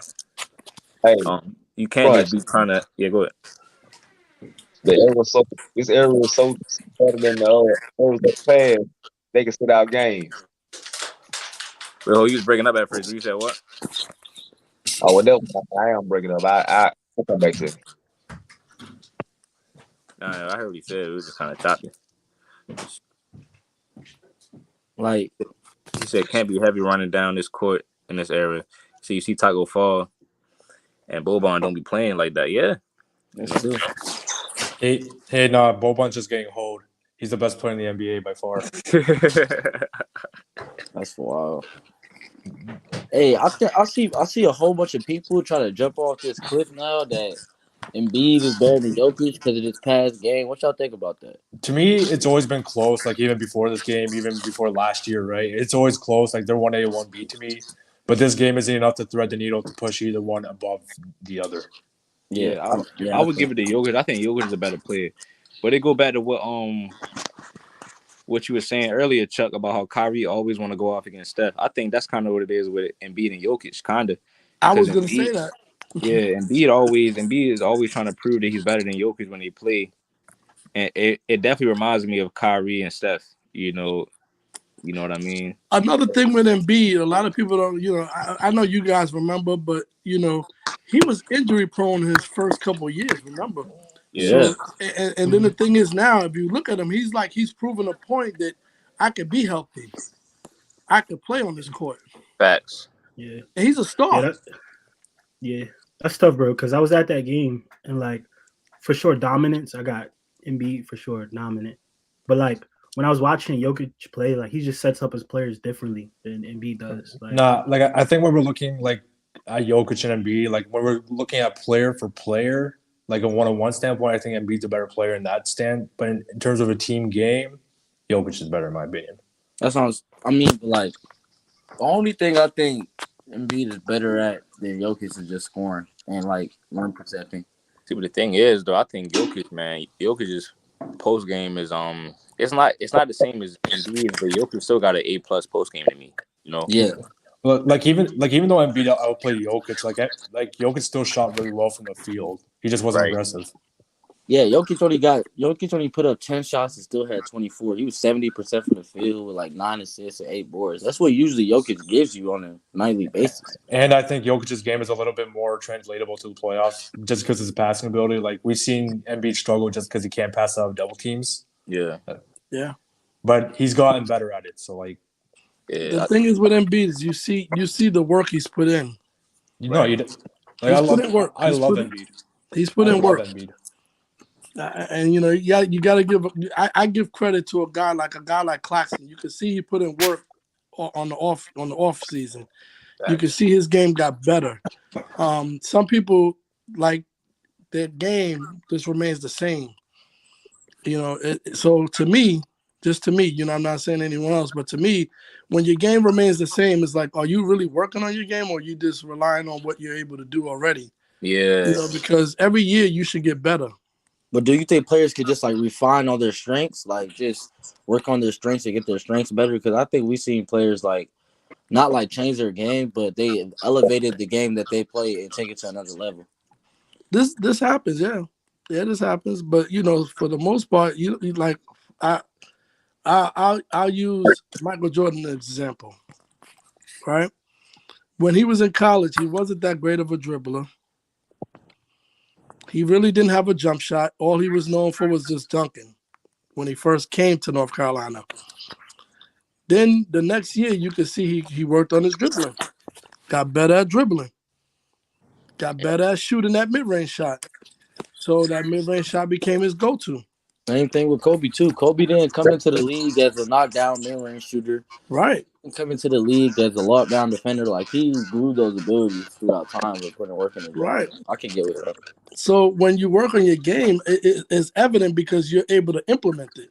Yeah. Giannis and Kawhi too, because Kawhi did not come into the league as a shooter at all. Right. And Right. Giannis is a good example for that too, because Giannis was terrible at shooting when he first came in the league. Yeah. Yeah. Somebody in the comments said, Famous Husky said Giannis might have a top 5-year stretch ever if I break down accolades, the eye test, and mentality. I mean, he's not wrong. Like, I mean, it's not crazy. It's not crazy. No, not at all. I think judging mentality for basketball players is kind of like a weird thing to do because we only know so much through media and what they tell us and what we see. Well, it's not. Well, I won't say the media. I go more off the eye test of mentality. Like for example, what happened with LeBron a couple of nights ago in Boston. Mentality wise, if that happens to a Michael Jordan or Kobe Bryant, they're going off in that overtime. They don't even want no one else to touch the ball. Yeah. And I'll even go to Iverson. I'll use Iverson. His mentality, he wants the ball every play at overtime just because they didn't give him the call. Yeah. That's the mentality. So you can judge mentality by seeing what you see. Yeah, bro, that's true. Like, it's true. It's just certain moments that you just gotta seize the moment. You know, but that was a moment. That was a moment LeBron missed, and that's why I keep saying he doesn't have a strong mentality. He can do it, but he chooses not to, and I don't understand why. It's because that's not the type of game he plays. Like LeBron was still being aggressive in that overtime. I think he had like 5 or 7 points. I can't remember, but I know he had at least 5. But in 5 minutes, 5 or 7 points in 5 minutes, when Tracy McGrady hit 13 points in less than 90 seconds. Yeah, it was like 30-something seconds. You know what I'm saying? But look, that was off his mentality. It's an overtime, and you supposedly like you so mad about the call, but you still got to play. So you basically just playing thinking about that call. Yeah, I could give that. It was somebody. Atlanta Hartley said Hakeem said Embiid don't know how to leverage his moves, and then he said that Hakeem said Jokic is the one. I didn't know about that, but yeah, you ain't see that. What do you mean leverage his moves? Like, what does he mean by he's awkward with his body is what he means by that. Yeah, that's what I was thinking. It's something about Embiid that he's not that is like he's awkward. You know what I mean? He's definitely awkward. He throws his body around. Jokic definitely knows how to control his body. Yep. To give content to it, Westbrook and Derrick Rose are almost similar in how they play, but Derrick Rose knows how to control his body where Westbrook doesn't. Right. Right. Do y'all think it's because they're kind of different in size? Like he's definitely more husky. They're 6'3". They're both 6'3". No, I'm talking about Embiid. Oh yeah. But I use Derrick Rose and Westbrook. Yeah, they're both the same size. They're both 6'3". But the difference is body control. Embiid doesn't have body control, but Jokic does. Yeah. And do you think it takes body control to draw fouls? Yeah. To manipulate the defense in a way, because I think he's really good at that too. It does. Yeah, it does. Yes. If you know how to use your body, think about this for example. Dwayne Wade was a master at making people jump.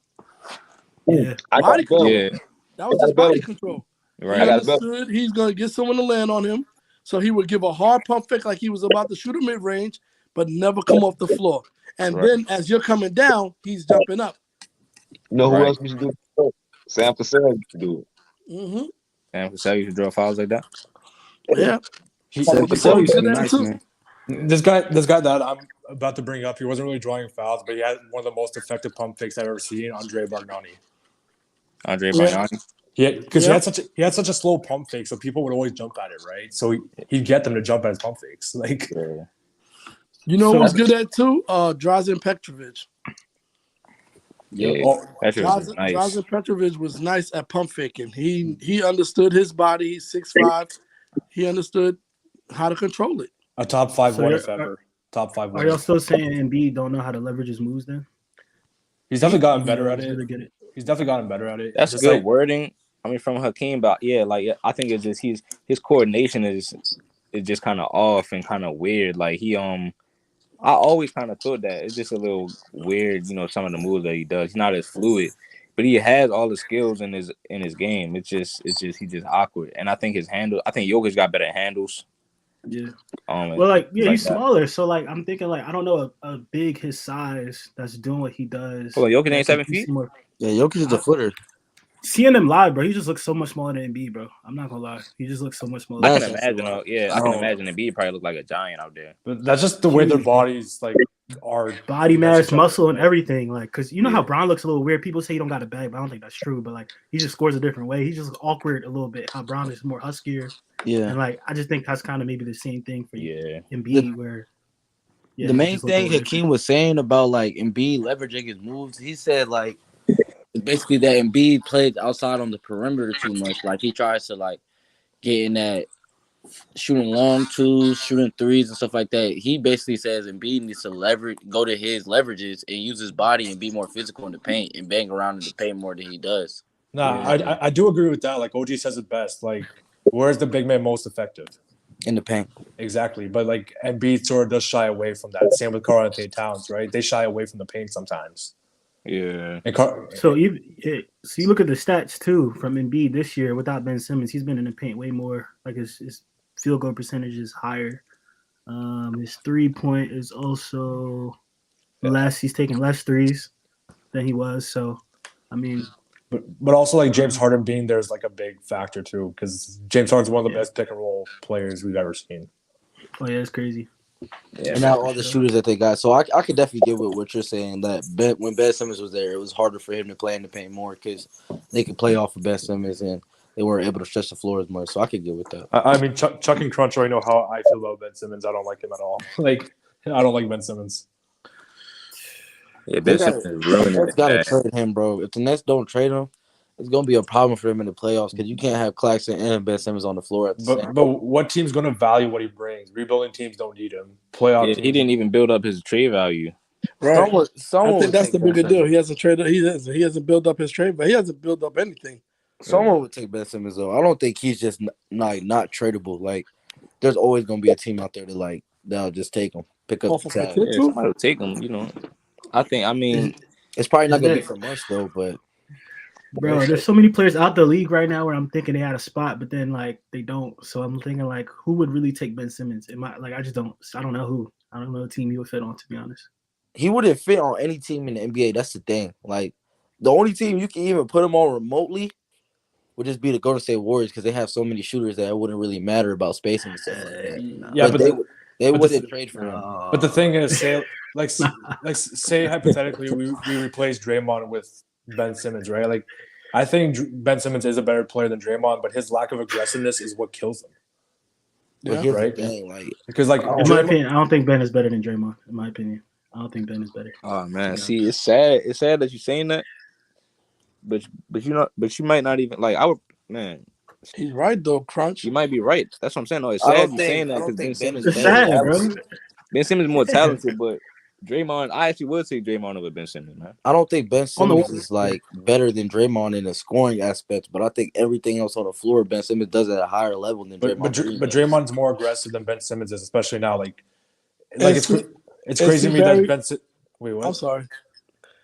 And you see, Barry, this goes back to mentality. Draymond's mentality, you can see it. Yeah, but Draymond. It's not like Draymond is this ultra aggressive like scorer. Like I can't remember the last time Draymond put up 10 points in the game. Yes, but like I think y'all are kind of like. Nah, but the thing is with that though, like Draymond, like he will take those open layups, he will take those open threes. Ben Simmons will pass up open layups. Right. But y'all gotta think Draymond's presence is more than just. I don't know if y'all heard his last podcast, but he said this year is different because he doesn't have that vocal leadership aspect than he did in the past because what happened with Jordan Poole. Like it's way more than just the stat sheet with Draymond, for real. Yeah, I could get with that, but I think like what Ben Simmons bring on the defensive floor, on the defensive end, I think he has more of an impact than Draymond Green at moments. I think he's just as good as a playmaker. He's a better rebounder than Draymond Green. So like, I think he could have that type of Draymond Green effect on the Warriors if he was on the Warriors. But I could get what you guys saying that Draymond's more aggressive on the scoring game, but it's not too much of a difference between the two because Draymond would pass those shots just like Ben Simmons would pass those shots. So, question for you, bro. What do you think is a good game for Ben Simmons? like on a nightly basis.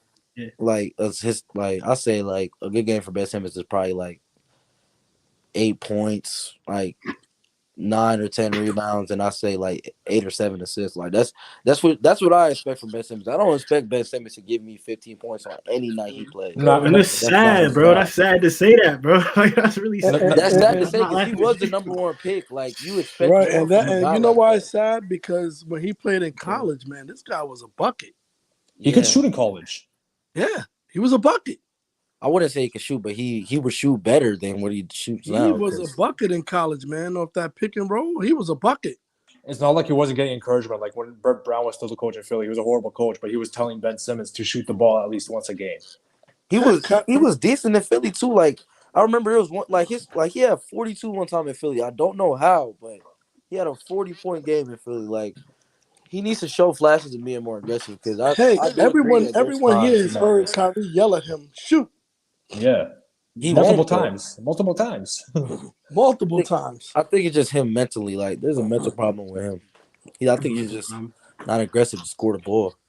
Yeah, like I'm in Philly, and when the whole city turned on him, I was like, yo, he about to go crazy on the Nets. Like that was me, bro. I was the only person standing solid. Like I was like, yo, Ben probably gonna go off. And this year I actually gave up on him because I'm like, yo, this dude is crazy. Like without KD, like you have moments where you're supposed to take it up, be aggressive, use your size, and he's just not. I don't know. Yeah, I can like what I want to see from Ben Simmons. Like, there's no reason why he shouldn't be putting up at least 10 shots a game. No reason he shouldn't be. And he's putting up 5. 10 to 12. At least 10 to 12 a night. I agree with that. And even with KD, at least 10 to 12 a night. I agree with that. He should be putting up 10 to 12 shots a night. But he has the thing that's insane is he has the handle to get by players and the athleticism. Even though I don't like that Ben Simmons can't shoot, my problem with his game has never been because he can't shoot. It's because, like, especially now, when you're not being aggressive, when you're not going to the rim, what attention are you drawing to yourself to create advantages for your team? Right? Because he's not drawing any attention. Like, come playoff time, if the Nets have to face the Celtics, if we thought the double coverage on KD last year was bad, it's going to be astronomically worse this year. Yeah, that's why I think they're not going to put Ben Simmons on the floor as much as they do right now. Like, in the playoffs, his minutes are definitely going to drop a lot because you can see even in the fourth quarter, he's hardly in the game. I know. Yeah. Because they don't they iced him last game. Yeah, they worried about him at the free throw line. Like, that's a problem. He definitely needs to fix his free throw shooting because if he can't finish games, he brings no value to the team. He's just a mannequin out there, basically. I still don't get why he shoots with his left hand. Yeah, he's a righty for sure. He's definitely a righty. Everybody, is he right? Is he right-handed? My bad. Hold on. I just want to say, I just want to let everybody know in the comments that the link is in the description. If y'all want to step up. How many people can you have on here? 10. Dang, I just got faded as hell, yo. My bad, yo. I'm stuttering and shit. He's good. Yeah. So somebody in the comments said, if J Lo said Kyle, Royce, KD, I think that's Watanabe and Clax needs to be the postseason starting 5. I think I agree. Yuna's actually underrated this year. He's been really underrated this year. To be honest, I would put Seth in there. Nah, you need Royce in there because if Seth's on there, that's a defensive liability right there. Seth is nice. Yeah, Seth is nice. I think Seth actually is the X factor, bro. He's the X factor. If Seth is on the floor, like they can't double coverage. Seth and Royce both on the floor, they can't double coverage as much as they would be able to with like a Ben Simmons and a Clax. Like the spacing would be there, and KD and Kyrie would be able to operate with the ball in their hands without seeing like two completely on them. I mean, if y'all think about it too, like in my opinion, if Russ is on the bench, I think there's no reason Ben should be on the bench too, and Seth could be a perfect person for him in the backcourt. Bro said KD should run the 5. That's wild. No, bro. Clax is hooping way too much. He's hooping right now. Yeah, fast. Claxton is a good lob threat. He's good at offensive rebounds. But KD can run the 5 though, low key. He can, but like I wouldn't trust that. He ran the 5 sometimes to go to state. But I don't want him running more than like 10 minutes at the 5 a game. Like I don't even want 10 minutes, man, because that rim protection, I don't know, like he's in foul trouble like that. He's a good rim protector. Don't get me wrong, but I'd still rather Claxton be that guy and then him be the backup rim protector. Hey Eli, what's good? What's good, man? Thanks for having me. Yeah, no problem, bro. Yeah, no. How you feel about How you feel about AD and Bron taking off for the game tonight? I'm not feeling it, man. Yeah, man. I'm not feeling it at all. LeBron should be going off. Yeah, man. He should make his case by going off, not hiding, bro. He's hiding. Facts, bro. Facts. He's erasing all of the like I said. If I'm just keeping it 100, it was a foul. I really think he got cheated right there. But now he's kind of making it hard for me to defend him because now I got to go back to slandering him a little bit because now, I mean, bro, you created a whole nother issue now. Now you ducking smoke and you're still complaining about the call from the other night. It's not a back-to-back. It's just no excuses. And then AD following his footsteps, this what plays in the poor leadership if you think about it, because AD is following his footsteps. But AD actually is supposed to be the best player on the team right now. He's supposed to be. So that's why I'm, even more disappointed at him for taking off because you just came back off an injury. Kyrie is your peer in the NBA because they came in around the same time. Just like NBA, this guy said earlier, they got drafted a year apart. This supposed to be it. Your matchup, really, AD versus Kyrie, and I mean, because Bron might have been, let's say for example, like what if LeBron had been planning on sitting out because KD was already injured. It's supposed to be AD playing tonight, bro, because they need these games, bro, and they can beat the Nets if AD play, and he has a great game.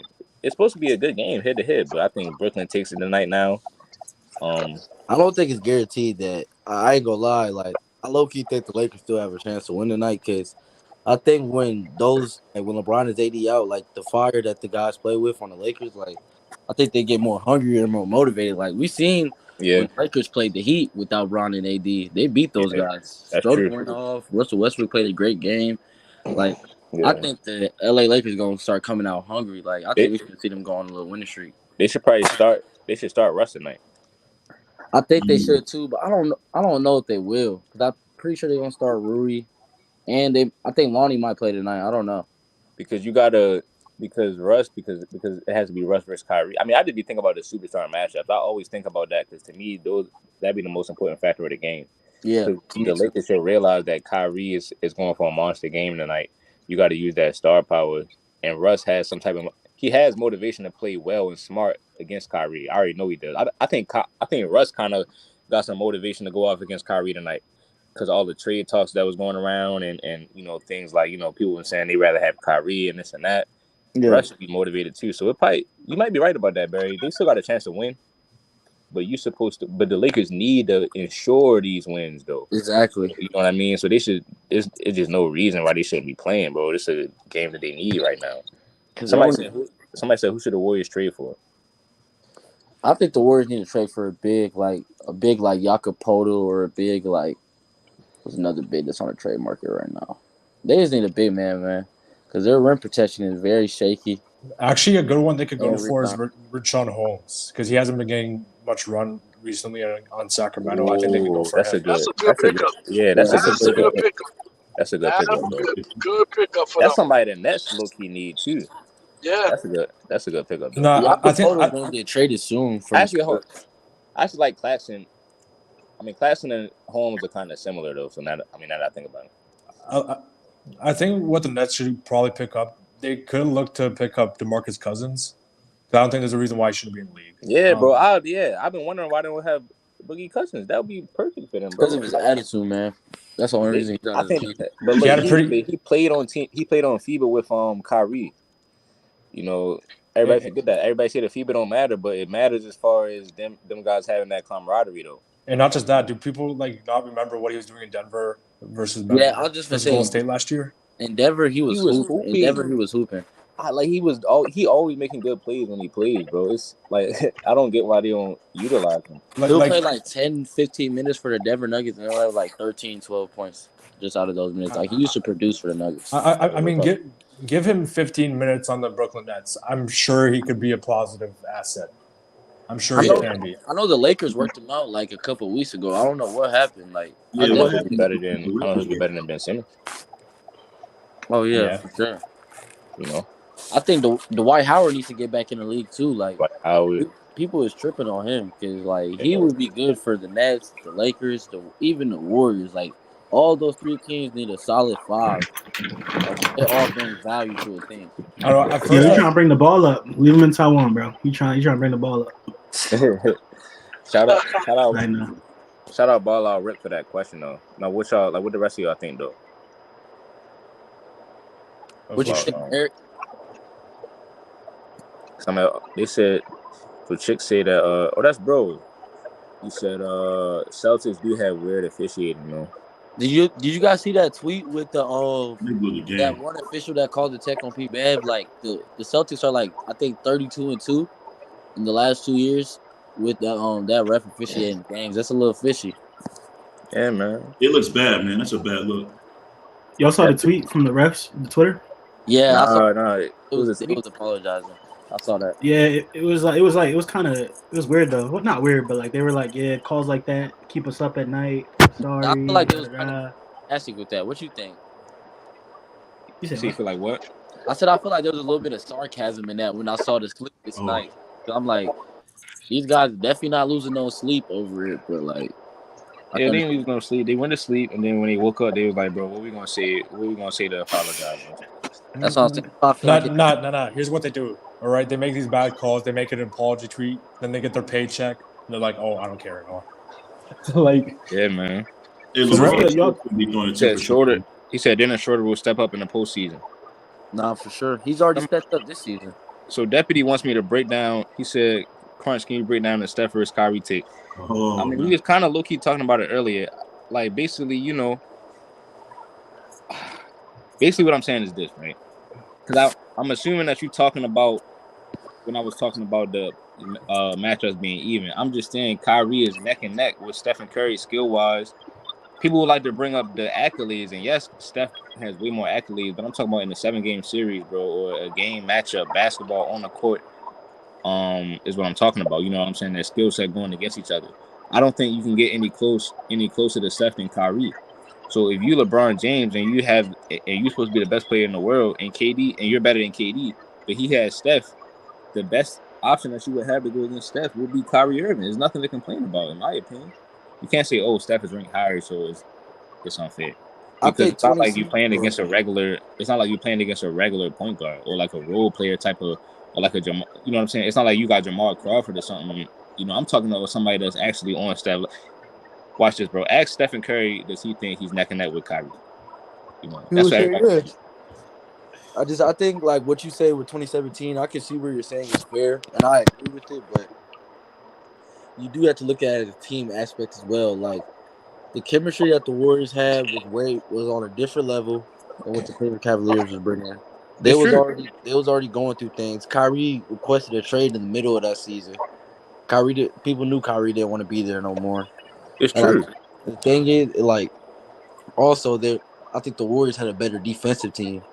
They had players like Andre Iguodala, Draymond Green.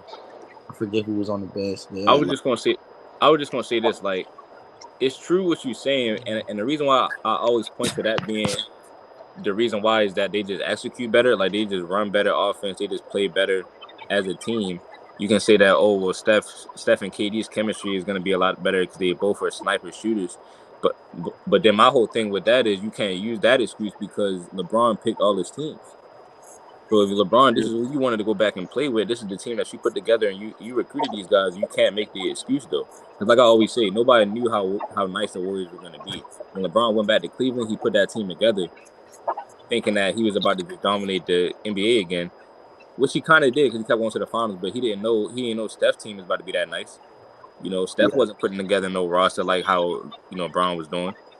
So I mean, that's why That's why I was about to say I just give the credit to Steph for creating that dynasty because he did it the right way. He didn't have to leave and go back to a team. Because think about it.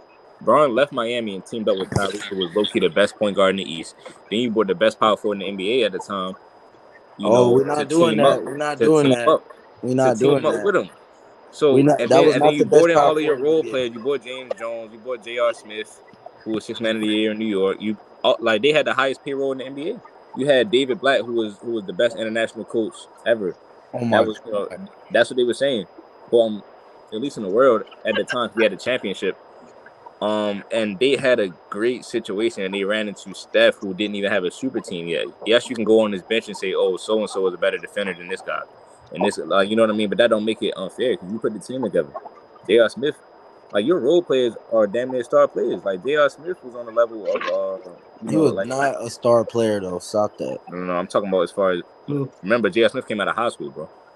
Yeah, I remember J.R. Smith was nice. He was Like he nice. did nice He's with a the talent. Cavs. Like I'm saying, he's a talent, bro. Like you know what I mean. He's a talented role player versus a guy that the Warriors might have just had guys that they develop well and they know how to play for the system that they have and they're more disciplined and things of that nature. But then that's where you got to point to Steph's leadership. So it can't just be unfair if Steph is just so happen to be winning in all of these departments. You know what I mean? Because then, I mean, bro, even when they added KD, right? You are better than KD. You was LeBron James, right? And Kyrie is still, whether you like it or not, he's still outplaying Steph, bro. Like when it comes down to it. But here's the thing. I Even in think 2017, you can say Steph caught up to him. It wasn't like a clear cut, Kyrie outplayed him, but Kyrie averaged 29 though. So you can't say, oh, it's unfair because you know what I'm saying. I just don't understand that. I just think the game is deeper than points per game, and then also like they was in a dog fight with that 2016 team. They was down 3-1, came But back that's all the their way to fault game though. 7. You got to But hold on, remember hold on, though. hold on. All right, But go. like they went to a whole entire game 7 with that team, and then they added the most prolific scorer in the NBA at the moment to that team, averaging 30 points per game before he got there. Yes, Like bro. All right, that think definitely about it changed the like this. dynamic of the team. Think about it like this, bro. So there's Steph and so who was the only who was like Steph was the only superstar on that team, right? So you can say they were going 7 games, but the year before that though, they didn't have LeBron didn't have Kyrie and Kevin Love, and it was up 2-1. Everybody was saying, well, we had Love and Kyrie, we were gonna smoke them. So when Kyrie and Kevin Love come back, why are you going down 3-1? You just to me, I give credit to Steph. Remember that was Steph's unanimous MVP year. So I he think the was team holding got his better. own against even more competition. He was doing better when the Cavs improved the next season. He was doing better against that team. So just to me, just because it goes 7 games doesn't mean that it was supposed to be close. Or maybe it is supposed to be close, but you can't have it both ways. The case LeBron isn't a clear cut best player in the NBA then. Because that's usually not how it works. If it's 2 superstars basically going against one superstar and the one superstar is crushing y'all, you can't say LeBron is clearly better than him. Even though, I think he's better, but you can't say that he's the clear cut greatest ever and this and that and things of that nature. If you got Kyrie, bro, like y'all have to understand who Kyrie is on the basketball court at the end Steph of the had day. Clay and KD and Draymond and Sean Livingston was But playing then good. And like I Arthur said, Iguodala. all Like right. he So had a whole bunch of who you guys. think is a better basketball player, J.R. Smith or Sean Livingston? Do you remember Sean Livingston midi, bro? But I'll say Yes, J.R. Smith. I'm gonna say I do. J.R. Smith. I I'm do. gonna say But J.R. you know what I'm Smith. saying? And J.R. Smith, I'm not trying to say Sean Livingston is a bum, but I'm saying either way, it still ain't unfair because yes, y'all got Sean, but we got J.R. Smith, bro. So the Cavs was deep. And what was I about to say? Kevin Love. I mean, you brought up Draymond. I think Kevin Love is better than Draymond Green, bro. People think I'm crazy for that. I don't understand it. But here's the thing. I think Draymond was better than Kevin Love in every single finals they matched up because Kevin Love was nowhere near as good as a playmaker as Draymond. I don't think he was a better defender than Draymond. And defense has a big Because impact on the Draymond's role, game. you gotta remember Draymond's role is different on that team. But Kevin Love, he's still a borderline superstar. He was like he was a perennial all-star that turned into a role player. So you still have a role player that's an extremely talented player. So he still has the ability to go off for 30, and we don't know when he can drop 30. You can't say that about all the Warriors role players. You can't say Draymond. Even when Draymond went off and I was gonna say Draymond went off in game 7. He had no, like but look, 5 this is the thing about threes, that though. 30 No, but this points is the triple thing. double. But this is the thing. The Cavs still won that series though. So the only game he ever did that, he lost. The season after that, he wasn't doing that in 2017 when Kevin Love averaged 16 in the finals, Draymond averaged 11. And yes, it's deeper than points per game, but your production, like what you're doing, has to lead to a bucket at the end of the day. So when Draymond is out there setting up guys, it's to lead, is getting guys open for scoring. Excuse me, for scoring, because scoring matters at the end of the day. But I think defense also I think defense has just as much as an impact as the offense does because you have to stop the other team from scoring as well.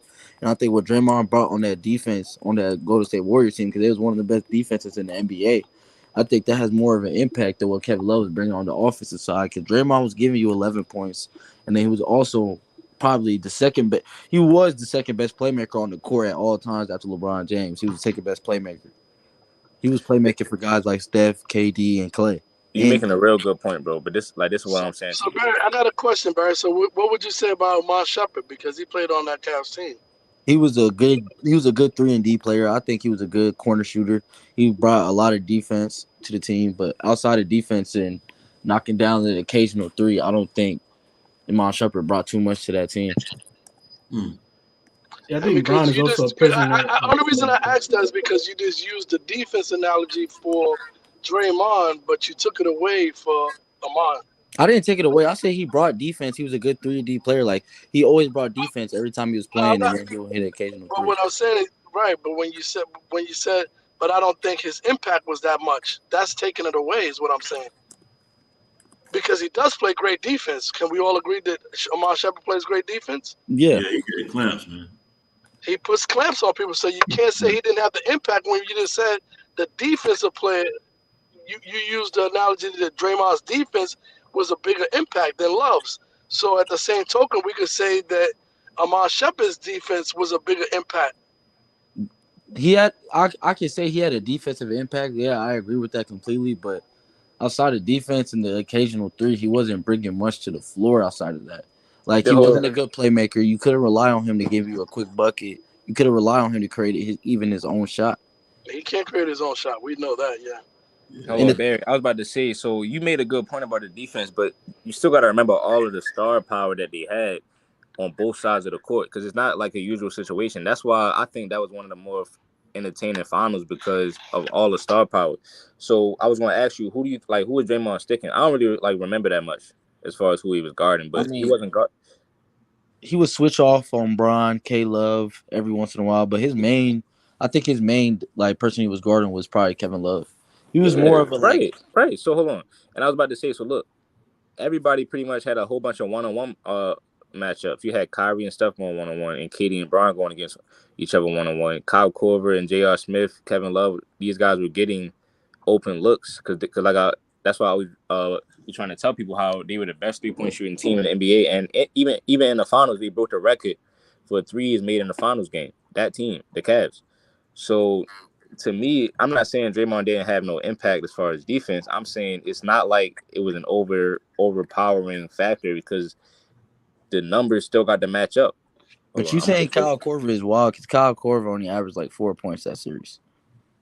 He came off the bench, bro. But you can name guys on the bench that y'all like to on the Warriors bench that y'all always like to bring up that was averaging the same thing. It's not like everybody was going off. Look at these numbers real quick, right? Like, how about Andre Iguodala? Hold on. I mean, that's why we took up. That's why we was talking about Shumpert. But then, even if you bring up Iggy, right, and say Iggy's better than Shumpert, so now the question I had to ask you is that why they lost the finals?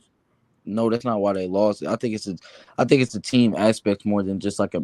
I think the game is bigger than matchups. Like, regardless if the matchups are fair with the star players, I think you got to rely on role players and your teammates off the bench. Draymond was a liability from the three. Hold on, I want to show you all these numbers real quick. So you see the screen, Barry?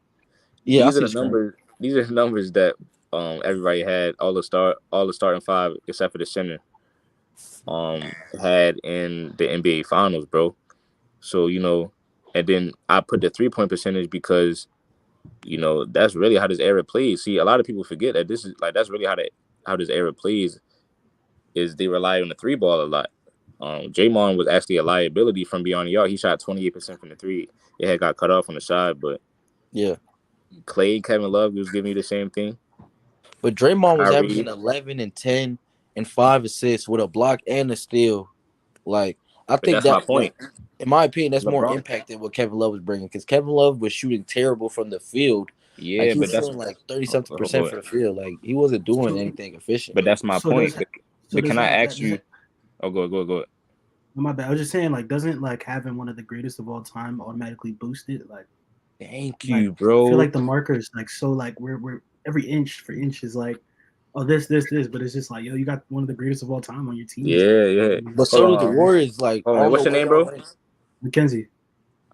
Yeah, all right. So Mackenzie. Oh, so you the one that's been Yes, commenting lately, sir. right? Yes, Yeah. sir. Yes, Appreciate sir. that, Yes, bro. sir. But I All Appreciate right, think that, bro. bro. Steph All and right. Wait, KD hold are on, like also great no. Listen, players. I know. Hey, bro, that's a good question. What he asked. So that's the like even if the Warriors have these slight advantages here and there, right? It like They're not shouldn't having slight. the They're not best play. slight. Hold on. Shouldn't having the best player in the world, and some say the best player of all time. Some a lot of people say KD is nowhere close to LeBron. Or LeBron clears KD, right? And Steph. So isn't that an advantage for your team then? But isn't it an advantage when you have two top 15 contestants players of all time, and you have one Bro, of but the this is what I'm saying. and Hold you on. have two All top time five accolades. scorers No, of but all time? all time accolades get thrown out the window. All right, so look, for example, right? Put yourself in the mindset of the Warriors team. Andre Iguodala said that Kyrie is top 20 all time.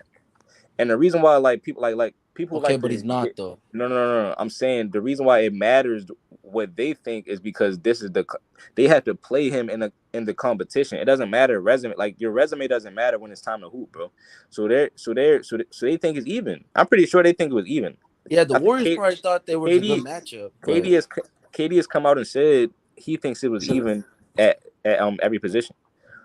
So I mean, what more do you want if you're LeBron James though? Because not everybody like it's not the only it's only like bro, it's hard to just get those accolades, bro. It's very situational. And LeBron James is the one that went to Kyrie's team and ruined his chance of getting those type of accolades. If you think about it. LeBron James is the one that went to Kyrie's Kyrie would team. have had the LeBron, championship to hold go on. with the No, I'm accolades. talking about his personal accolades though. See now y'all like to have it both ways. That's how y'all do it. The champion. See, I bring up the championship all the time, and y'all say, "Oh, that's the only thing." But then y'all say, "Oh, no, he wouldn't have the championship if it wasn't for LeBron." I'm talking about the accolades you just named. If he had a whole bunch of All NBAs, and he was in a running for MVP and things of that nature, you get like that takes a hit when the superstar comes to your team. So hold on, Like, Crush. I got a question. Do you think I don't know what you think Kyrie was doing with the Cavs, but do you think he ever would have been an MVP conversation if LeBron James never yes, went over there? yes, because Bro, his team would have been in contention. Like he wouldn't get the he would have talk. been an MVP consideration, bro. So why Eventually, is because Shea think in about your it. MVP consideration No, right no, now? time That's out, my time out. question. That's my question, real quick. No. He's not. But look, watch this. Okay, so why would Time out. Kyrie be? Kyrie's first 3 seasons, he didn't make the playoffs, but they drafted Andrew Wiggins. So eventually they would have made the playoffs, just like how Bradley Beal and John Wall was making the playoffs. We don't know what Kyrie and Andrew Wiggins would have Bro, been. what was Andrew Wiggins doing in the beginning of his career? People He was thought he rookie. was a Thank bust you. until they Rookie of got the the year. Jets. He was rookie of the year, but what are you talking about? He was like his last 2 years in Minnesota were Darius. good. His last two Hey, years in Minnesota were hold on. good. I'll give you that. Chuck.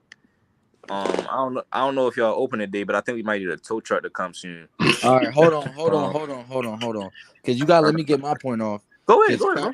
Kyrie's team was still in the lottery every single year before LeBron James got there. They got Andrew Wiggins My for a favorite. reason. It's one of my And favorites. I'm not done. I'm not done. Because just because he won Rookie of the Year, like Ben Simmons won Rookie of the Year. What does that mean? This one of my favorites right here, man. This one of my It's favorite all deals. it's Hold all on, like hold agendas and on, but this one of narratives my that they favorite. like to Hold on, push. this one of my favorite entrees, bro. So first of all, you said Andrew Wiggins was trash, right? I didn't say he was trash. You say people thought he was a bust. You say he was bad. What was he doing? And 16 points a game his first season. his 20 last points 2 a years game. was 20. good. Hold on, time out. 20 points a game his second season. 23 his third season. That is a leg shot. So you know what I'm saying. You still hold on. You still alive, bro. You know what I'm saying. We can get you. We can get you to the medical. We can get you to the hospital soon, unless you got more. But hold on. You hold on. So then you said Kyrie. Yes, Kyrie's in the lottery, right? Let's address that. Let's talk about that. So You think Ky- Kyrie like Kyrie also was in the lottery, but what I'm saying to you is this first season when LeBron came, he drafted Andrew Wiggins. You know, so he is no telling whether or not they would have started making the playoffs. The competition wasn't that crazy. I mean, John Wall and Bradley Beal made it to the playoffs sometimes, and they had their own personal stretch. I'm not saying like we don't know what I'm not saying Kyrie would have won a chip with Andrew Wiggins, but MVP talks is not that crazy. What if they'd have had a second seed or something and Kyrie averaging 28? Because we don't know how everything would have just been looking without LeBron coming. But we have to remember how nice Kyrie is. And you talked about that first season, bro. That first season when Steph won the MVP, I think Kyrie and Steph averaged the same amount of points okay, but throughout like the season. It's just that when you have LeBron on your team, you're not. Yeah, bro. Kyrie averaged 21 points a game that season. hear me out, bro. Like, cause that Minnesota team wasn't terrible. They had Zach LaVine and Andrew Wiggins on that team. You know what they did the next year? They didn't even win 20 games, bro. They went 16-66. That's a good point. But did they have Kyrie? They didn't have Kyrie. But I don't The think one thing Kyrie you is can moving say the is needle Kyrie like has that. more will than all three of those guys. I don't think As Kyrie far is as moving the needle like that. no. I'm Especially not. especially if you put Come on. Andrew Wiggins and Kyrie Irving on that Cavs team. The Cavs team doesn't look the same as well. They're not reconstructing that team to become a championship roster like how they did when LeBron was there because they don't see no light. Like No, they you might don't. just Well, bro. You're not hearing what I'm saying to you. Kyrie and Andrew Wiggins are two players that both won the Rookie of the Year, just like Kyrie and LeBron James. Okay, Stephen Curry just won a championship with Andrew Wiggins, right? Andrew Wiggins is an All-Star starter, so you got to remember. And I'm not saying put Kyrie on Minnesota. I'm saying what if Kyrie and Andrew Wiggins got to play? Because remember, that Cavs team was improving every year. they were, but like you have They to was improving every understand to single. get an MVP, like outside of Jokic and Russell Westbrook, there's never been an MVP that was not a top 4 seed I want you to think about how out of the the reason why. past 30 But years. You look, think Kyrie Irving would have got a top 4? Kyrie Irving and Andrew Wiggins. You think yes, they would have got a you know top why? 4 seed in the You know East? why? You know why? All right. Because Kyrie had the number 1 seed with a rookie Jason Tatum. That was later in his prime. In his Right. prime All right. years. Thank you. Time out. Thank you. For example, right. Thank you so much, bro. And So that team is let hold well, on, no. Time that out. I'm team is saying let's say well that better same. No. Time constructed out. than the Let's say Cavs. 2017 Kyrie was still on Cleveland and Andrew Wiggins was in like year 3, 4. You don't think they can make the playoffs, bro? You don't think they can put together some type of what if they had a solid team around them? And because the Raptors was making the first seed, DeMar DeRozan, I think Kyrie's better than DeMar DeRozan. Okay, but That's they my don't have opinion. a better team. It's not about just But I'm players. saying, You have bro, to we have a seen team. Kyrie do it. We don't know what the team would have looked like at all because LeBron ruined it, is what I'm saying. LeBron traded away Andrew Wiggins, so we never got to see. And then watch this. Kyrie, I don't know if y'all noticed how, Kyrie, first of all, he was FIBA MVP right before LeBron came, but he was getting bigger and stronger when LeBron came to his team. Like Kyrie kind of, it was moments where Kyrie's looking like a little stocky, like, like Kyrie is strong. Yeah. He started turning the corner, and he dropped 57 on the Spurs. He had 2 50-point games that season. The game when LeBron didn't play, he dropped 55 on Dame. It's like, what you mean? Like, you can't just. I'm saying, given Kyrie's talent, we can't sit here and say that it's more likely that he wouldn't have made the playoffs for Andrew Wiggins. I don't think so, bro. So And you you talk about think MVP, it's no talent. And look, this is what I'm about to say about MVP, right? As far as talent, and this is just my opinion. So I want y'all to think about why I think so highly about Kyrie, and I think that I give him a pass for not having some of these accolades. To me, the two most talented point guards since like 2010 or like this era is D Rose and Kyrie, talent wise. wait, so Steph is not so you Talent, think bro. D I'm talking Rose about is all around talent. yeah, I'm talking about all around talent as well. I You think it's think D Steph. I Rose is think it's more D Rose, talented than Kyrie, and Steph? Steph. Yes. That's actually wild. But either I way, think right? Dame I needs think to it's be those still. three. So and D Rose didn't have LeBron come to his team. Steph didn't have Kyrie come to his team. Here's I the mean, thing, though, bro. excuse me. Steph didn't have LeBron come to his team either. You got to understand, like their whole entire roster changed after that year LeBron came over there. Like, do you think a roster of Kyrie Irving, Andrew Wiggins, a rookie Seth Curry, Matthew Dellavedova, Luol Deng, like Tristan Thompson, Anthony Bennett, like you think that's getting a top? Like, let's say they make the No, playoffs, that's fine, but they have to be a top 4 seed in order no, for no. Kyrie to Listen, get listen, that listen. MVP No, no, consideration.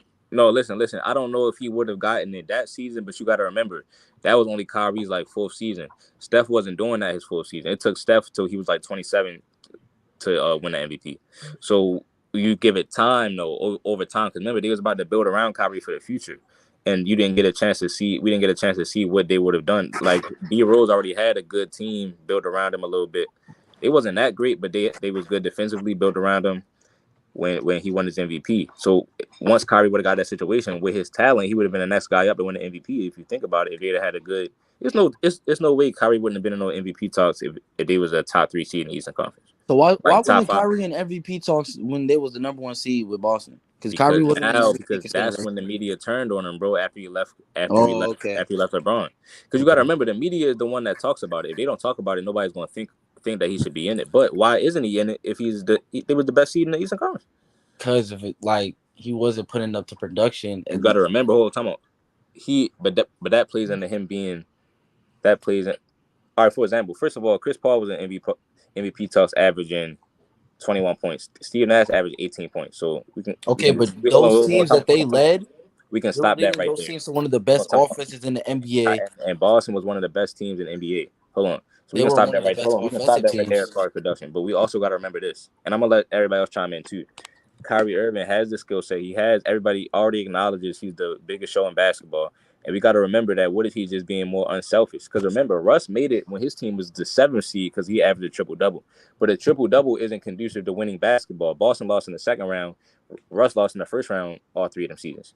But they don't talk about that. They don't talk about how Russ. It's because Russell Westbrook actually made history. He was the first person to average a triple double. Yeah, I know, but that's what I'm saying. Oscar Robertson, so that's when they value. I know what I'm saying. So that's when they value the stats over the winning. When Kyrie was winning over there in the East, and he was averaging 24, 25, being clutch when they needed him, breaking ankles, all type of stuff. He just wasn't necessarily. If he wanted to average 30, he could have.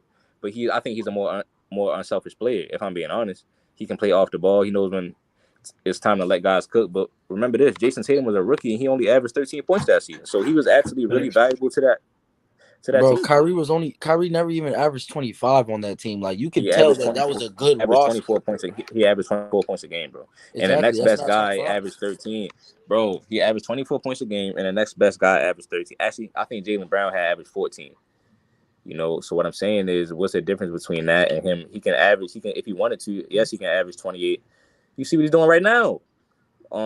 But Kyrie, I think Kyrie is better now than what he was in Boston. No, he lost. No, he always was capable of doing this, bro. Because remember, he averaged 25 next to LeBron James that season.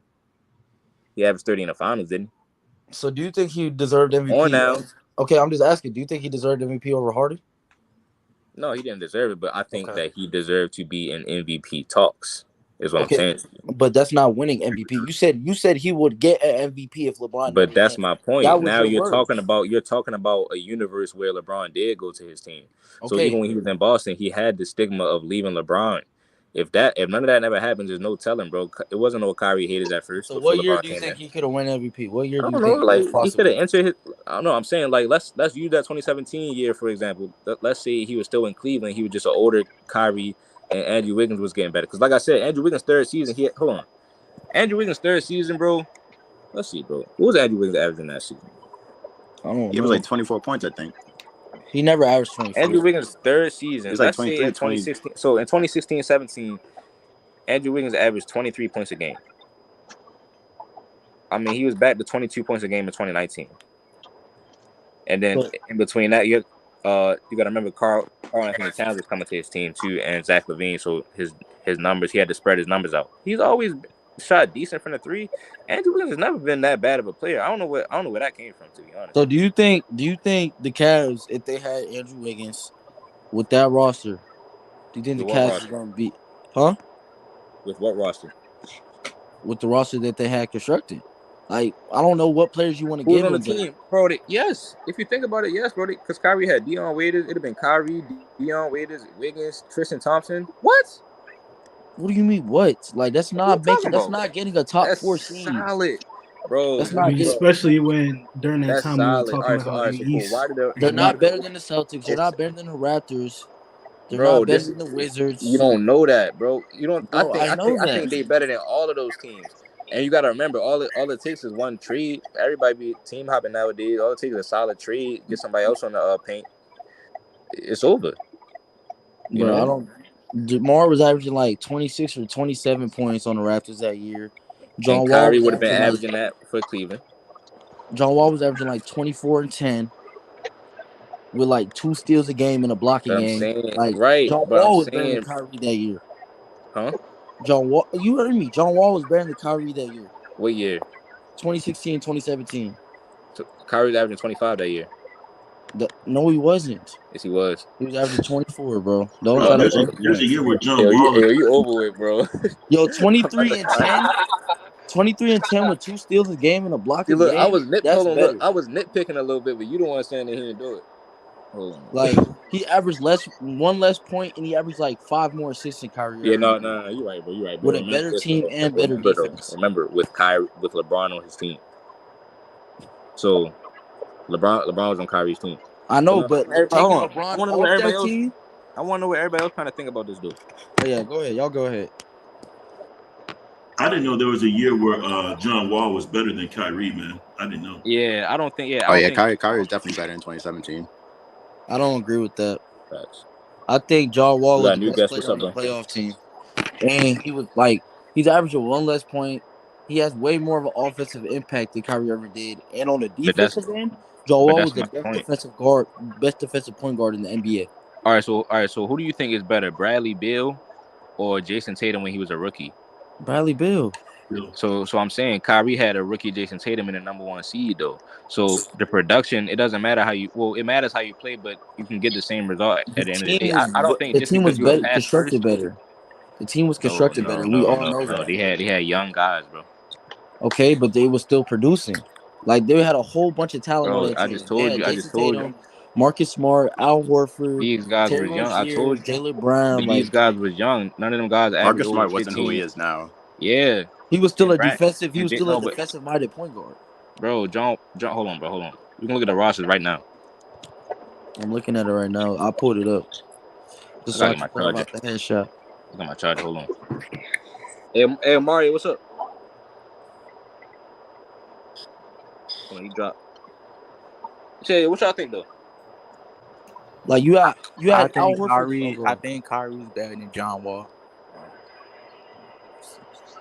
Like hold on, you had 1, 2, 3, 4.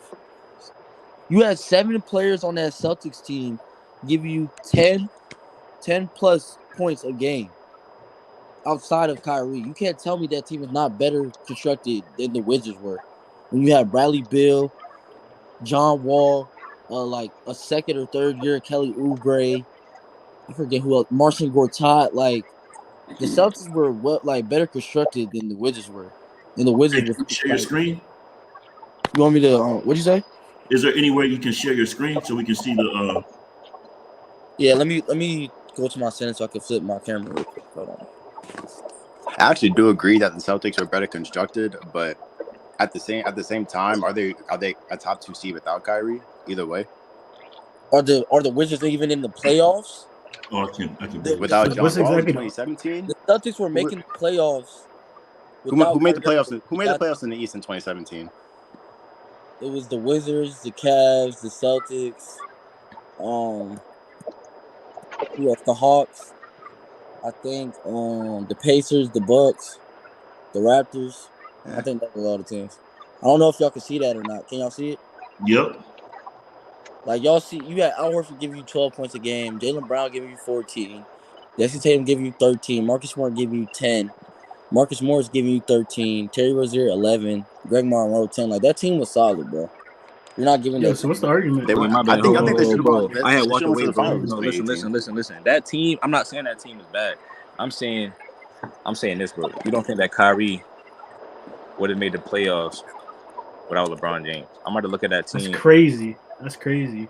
You don't Not in think eventually Cleveland. you don't think eventually Andrew Wiggins, Kyrie Irving, and Dion Waiters would have made the playoffs? Eventually they would have made the playoffs. But you said out your mouth, Kyrie Irving would have had a chance to get an MVP in Cleveland without LeBron James. He's Yes, not because getting a top 4 yes. seed. No, He's yes, not. because why? No, because bro, I'm saying that first of all, he was a number 1 seed with a rookie Jason Tatum, and I'm saying that if you remove the stigma, Stop just saying rookie Jason Tatum. They had 7 players I'm averaging over saying that 10 because that was the second points. best player, right? No, it wasn't. Jaylen Brown was better than him.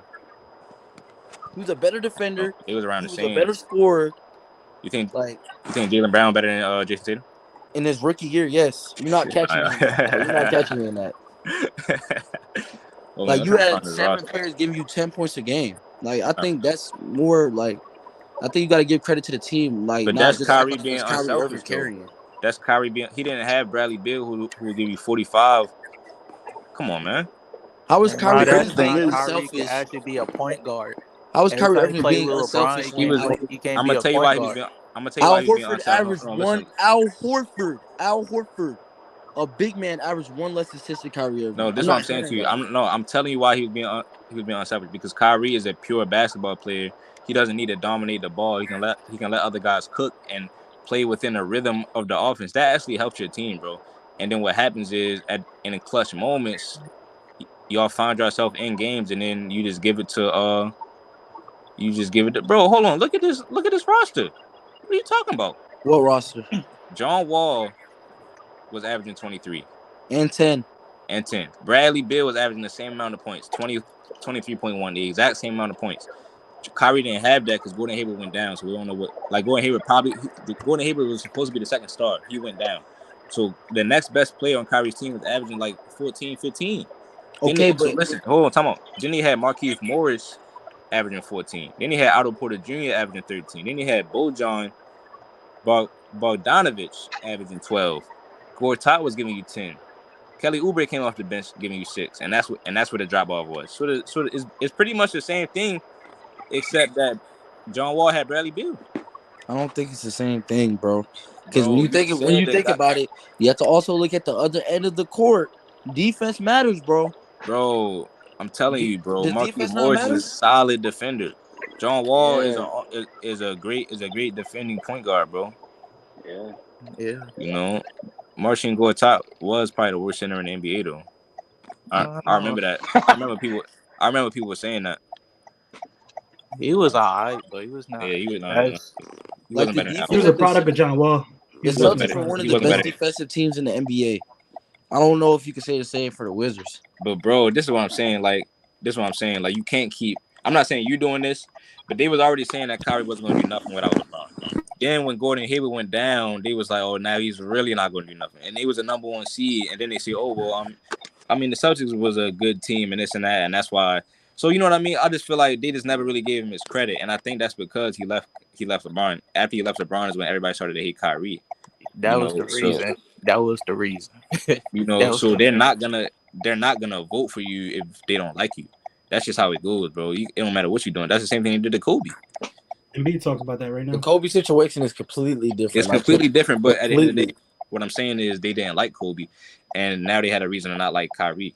So I'm just saying, like, it is kind of speculation, but what I'm saying is you don't look at Kyrie. You can't look at Kyrie's talent and say that he probably wouldn't have gotten no MVP. I'm not looking at Kyrie's talent and saying that. I'm just looking at his production and what he was His doing. production was there though. 24 points a game. No, because 24 points a game is not getting you MVP. No, listen, it is underwhelming. Yes, it is. No, listen. Yes, it is. Like, okay, name an MVP. Hold on, Crush. Whoever said that, name an MVP that averaged 24 points. Please do it right now. Derrick Rose averaged 25. Derrick Rose. I said 24 points. That's one more point, bro. Come on. I don't care. Hold on. And the thing was, Derrick Rose. Time on. Stephen Curry. Hey, bro. Hey, Barry. Stephen Curry first season, winning MVP, he averaged 23.8 points a game. And then Russell Westbrook averaged You ain't gotta average 30 to win MVP. Come on, man. You don't gotta do that. 30 with the triple double. Bro, Barry, I think you might be. Basically 24 and up. I'm about to call him up. Tow truck time. That's not tow truck time. That's super tow truck.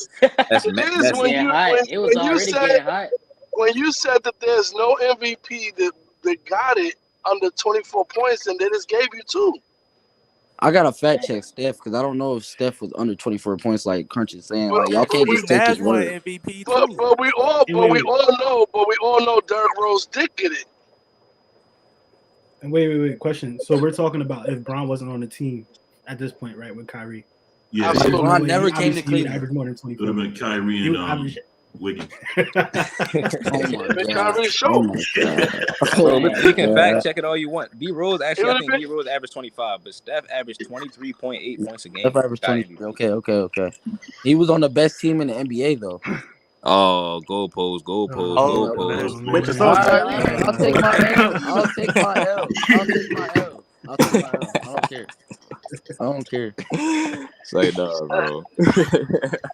But you have Russ averaging 31, James Harden averaging 29, IT averaging 28, AD averaging 20. Like he wasn't gonna get MVP. No, me being a Kyrie fan, bro, I always was like wanting him to go off for 30 a game, like I knew he could, but that's why I think that he was valuing winning over stats. And you got to remember the system he played in Boston. He's joining that team. Though again, bro, this is the thing. Even Kyrie said, go. Even Kyrie said leaving Cleveland was the best decision ever in my life because I actually could play basketball, prove myself as a player. Well, he's with LeBron. He basically playing the same style, just playing more ISO ball. Yeah. Like, so I was about he to say could actually be a point guard. Before that, he can't really be a point guard because LeBron need the ball like 90% of the plays. Yeah. So And so LeBron is Kyrie not That benefiting makes from your Kyrie that makes more it harder than in your At the end career. of the game. like Like, this is why I don't like how y'all stretch these narratives, bro. Because like I don't know if y'all know or not, but in the playoffs, Kyrie shot more than Bron. He put up more field goals than Bron. Kyrie you know got his share why? with You the need ball. why? Hold Because they on, need. hold Oh, my on. bad.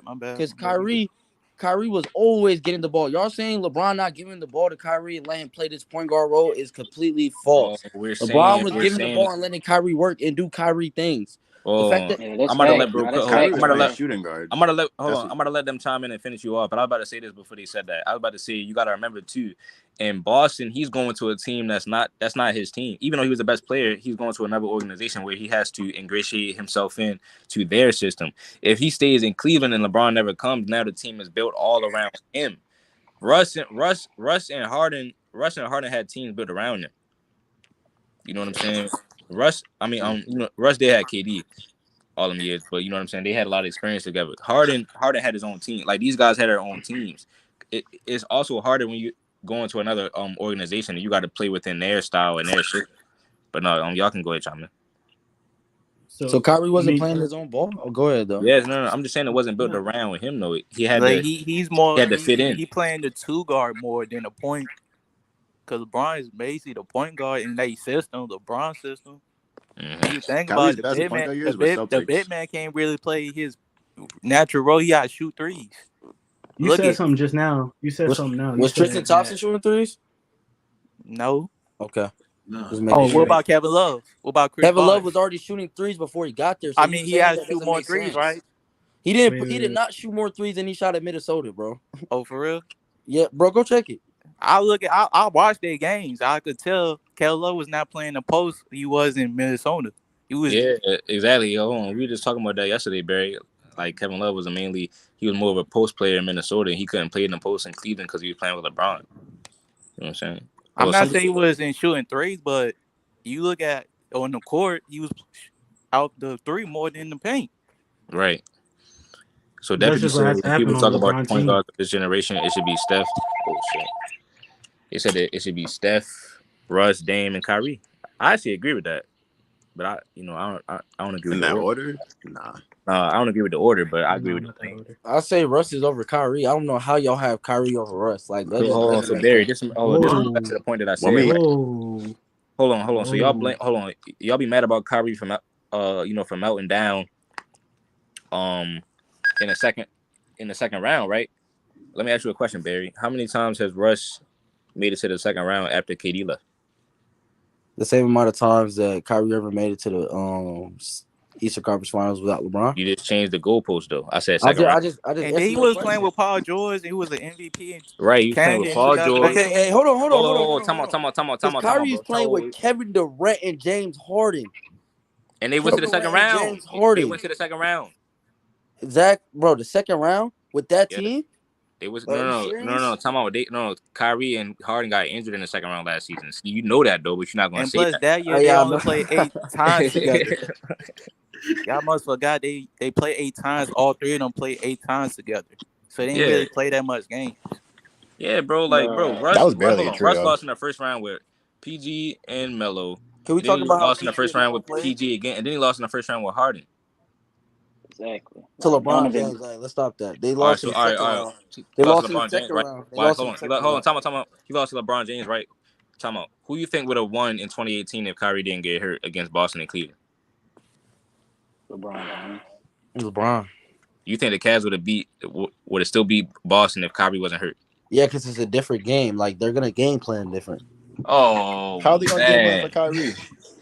But nah, the Russ, bro. Russ no. underperformed against Donovan Mitchell, like Damian Lillard. Like when he was in the playoffs when Kevin Durant left, he Did just Russ underperformed. Russ underperform or had did he PG, just man. shoot bad? I Russ think he had just shot PG. bad. And I don't then think they he lost in underperformed. 5. Like I don't know, bro. Like Russ was just underperforming when KD left in the So, playoffs. like, how about like, do y'all not like know what Paul George did in those playoffs? Like, he was terrible.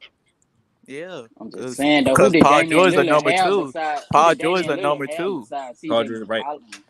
Paul No, George but is a look, number two. He's not a number one to Paul me. George can Paul George can be like a I think number PG's the one, number bro. one. He just a choker at the same time. Yeah, he's a Yeah, number. but He's Scottie Russell Pippen. West Scottie Russell Westbrook Pippen. was choking, bro. Like you put Kyrie on that team, bro. I Oh don't my think they losing goodness. 5 to Damian Lillard, bro. What? Kyrie and PG? What year do you think he Nah, they choked? did. Kyrie and PG smoking Dame. What year do you think he So choked? I think I he mean, it choked. wasn't I mean, even like he choked. They just Damian Lillard just annihilated him, bro, and Donovan Oh, he Mitchell. choked against the Jazz. So y'all Good, are y'all good. gonna put all the blame on Russ, or like, can we not look at what PG and Melo did that game too? This is what I'm Yeah, saying.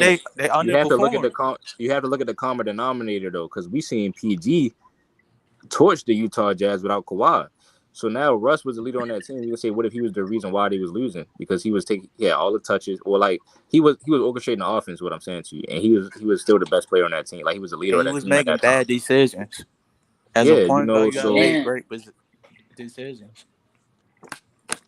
so man, it's sad, bro. And then I like think Russell Westbrook shot bad, but I wouldn't say like he choked or anything like that because he was still getting his numbers. Like I'm when Look at I'm the just saying turnovers. Look at the I'm just saying you turnovers. gotta look at the pattern of Russ since KD left, because even when he went to the Lakers, they got way worse. I got a Bro, I quick could do the question. same thing Didn't with Kyrie though. Kyrie in 2019, 21 points a game off Yeah, like but look, he made it out of the first 35% round though. from the field. He made it out of the first round though. Not That's what because of I'm hey saying. him didn't though. Chris Paul make it to the playoffs when he went to OKC that first year? Yeah, but Oh the Yeah. yeah, team was y'all got to completely different. crunch. You got to give Chris Paul some credit for that too, bro. For He real. went Yeah, with but he a lost. second year Shea Hold on, Chris. But he lost in the first round Yeah, too. to who did he lose to? I I think he don't know. I lost to forgot. The the Lakers Rockets. or the The He lost to Rockets. Rockets. Russ and Harden. Yeah. Yeah, they did. But he's still like he going to a new No, team, I bro. give it And to him. that No, I team, give it to him. I give it to him. yeah, that team right there wasn't even that good, bro. That team was terrible. No, it Like, come on, wasn't. bro. They had Terrible. Shea. It was They had good. Shea It was a Gilders. Steven Adams, he did have Steven Yeah, Adams, but Shea that's Gilders And and he about it. had Steven. Man, Shea. that team was alright, man. They make it seem like Nah, that these team teams That was was team was trash. terrible. terrible, yeah bro. in the West, of course. He was And Chris alright. Paul, yeah, Chris Shit was Paul was playing his definitely ball. the one. I'm gonna look at it right now. I That just team don't wasn't think you that bad. could give Kyrie all this credit talking about he took his team to the #1 seed. No, the Boston Celtics Bro, I became just told you the Kyrie production, Irving bro. was the Jason best But Tatum was player on averaging his team. 13 points. if it was James Harden averaging Bro, 30 on that why do you Celtics just team, y'all would have said Harden carried them. no, Right. we would say Harden. No, we wouldn't. No, we wouldn't. Jay Gilgis That Alexander averaged more points than Chris Paul that year. Dennis Yeah, he Schroeder was averaged 18. Hold balling. on. Dennis Schroeder averaged 18. like, hey, Gallinari averaged crunch, 18. get off OKC real quick. Let's just focus on the Celtics real quick, kids. You keep on trying to All right, move. I'll put it on the screen, bro. You keep on trying to move past the fact that 7 players on the Celtics was averaging 10 points a game, 10 plus points a game, and they were a good defensive Oh team. yeah, that team right there was loaded, bro. That Like that team They was Celtics was team was good, hella bad. but loaded, Kyrie bro. was the man, and he Yeah, made them That's Kyrie what I play was the said. better. man. That team was You could loaded. say Kyrie was the best. Kyrie was easily the best player on the team. That's no doubt. But saying Kyrie carried that team to the first seed when they was already making the playoffs before Kyrie even got there, on a consistent basis, like they was making to the playoffs every single year. He wasn't carrying them, but he Yeah, was bro. leading them. But yeah, he Bro, was you gotta remember, he was it he wasn't was the the same leader of the team. Hold on, team. it I wasn't forget the with same that. team. They didn't have IT. They didn't have Avery Bradley no more. They didn't have Jay Crowder no more. It wasn't the same It was team. a younger team the next year. Yeah, nah, that's facts though. They didn't have some key role players. I forgot about Jay But Crowder they were and still a Avery solid. They were Bradley. still like a super good team, especially They in the kind of East. they kind of finessed the Cavs that summer. Honestly, they Like, do traded. y'all go ahead? My bad. No, I'm saying they finessed the Cavs because they traded all the injured, hurt, old players, and they basically did a rebuild in one summer, and they came back with a whole new young team. Yeah, Like, I just think we gotta give more credit to the Boston Celtics because even without Kyrie, do we forget that they went to the Eastern Conference Finals and was one game away from making it to the finals without their best player. That shows and proves yeah, how they good was that team Yeah, balling. that that's was. facts, bro. Yeah, they was Like that, balling. that proves how good that team that was. Like, I don't think Kyrie Irving needs to get all the credit. Like, yeah, he deserves credit, but you have to give credit to the team where it's due. That's I think he facts. get most of the credit because he made Jason Tatum and Brown play better. And Then Brown playing was with in the Kyrie second. just come with so much drama, bro. Like that's one What other thing drama? people What don't drama? He understand. don't be doing nothing. He don't be doing nothing Nah, bro, it come with so much drama. Even with LeBron, he wanted to be the guy. He could have just stayed with LeBron, but he wanted because to be I they the really guy. lied. don't know what They Kai lied was doing behind his in back though. Boston. They lied What you behind his back mean? though. What you mean they lie about his back? When he signed a contract, out probably like a week later, LeBron coming back, and they ain't tell him. It was like, oh, we didn't know he was gonna come back. And the whole time they know. Like the thing with I Kyrie Irving is like drama. He's been in drama with the media ever since like even before LeBron got there. Like with the flat Earth shit and shit he was saying off the wall. Cause he Like speaking feel his me mind. like, bro. Cause he speaking his mind. I'm not Nah, I'm not bro. I'm not saying So that's what a about bad thing so to what about do, John Morant? but I'm just And saying mad he. respect. Hold on, mad respect to John Morant. But what about John Morant getting in that fight with that 17-year-old? Yeah, what's that And look, about? all I'm saying is that What all I'm about saying Trae about Young that, getting a coach fired?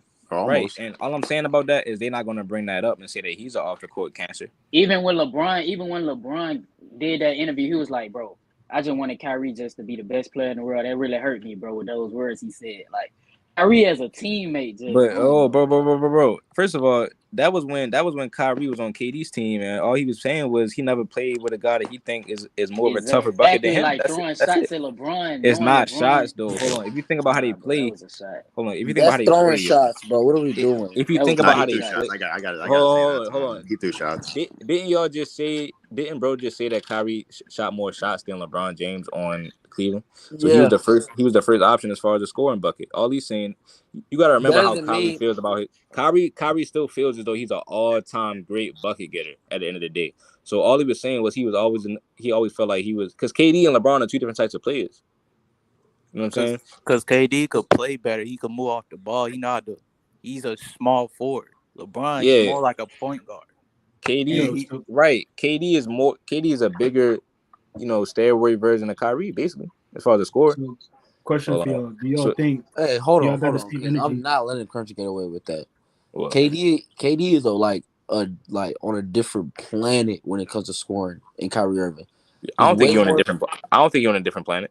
Nah, bro, it's not Oh, even close. nah, It's bro. not Like, even close. Nah, It's he is. not nah. close. I mean, And then When it you comes gotta to think KD's about it, a defense, is bro. a it's not better. KD close. height, KD Efficiency. So height watch gives him this. a lot of advantage when it Not comes to scoring close. too, though. Kyrie's handles give him the advantage. I don't think KD can create space against any defender like Kyrie.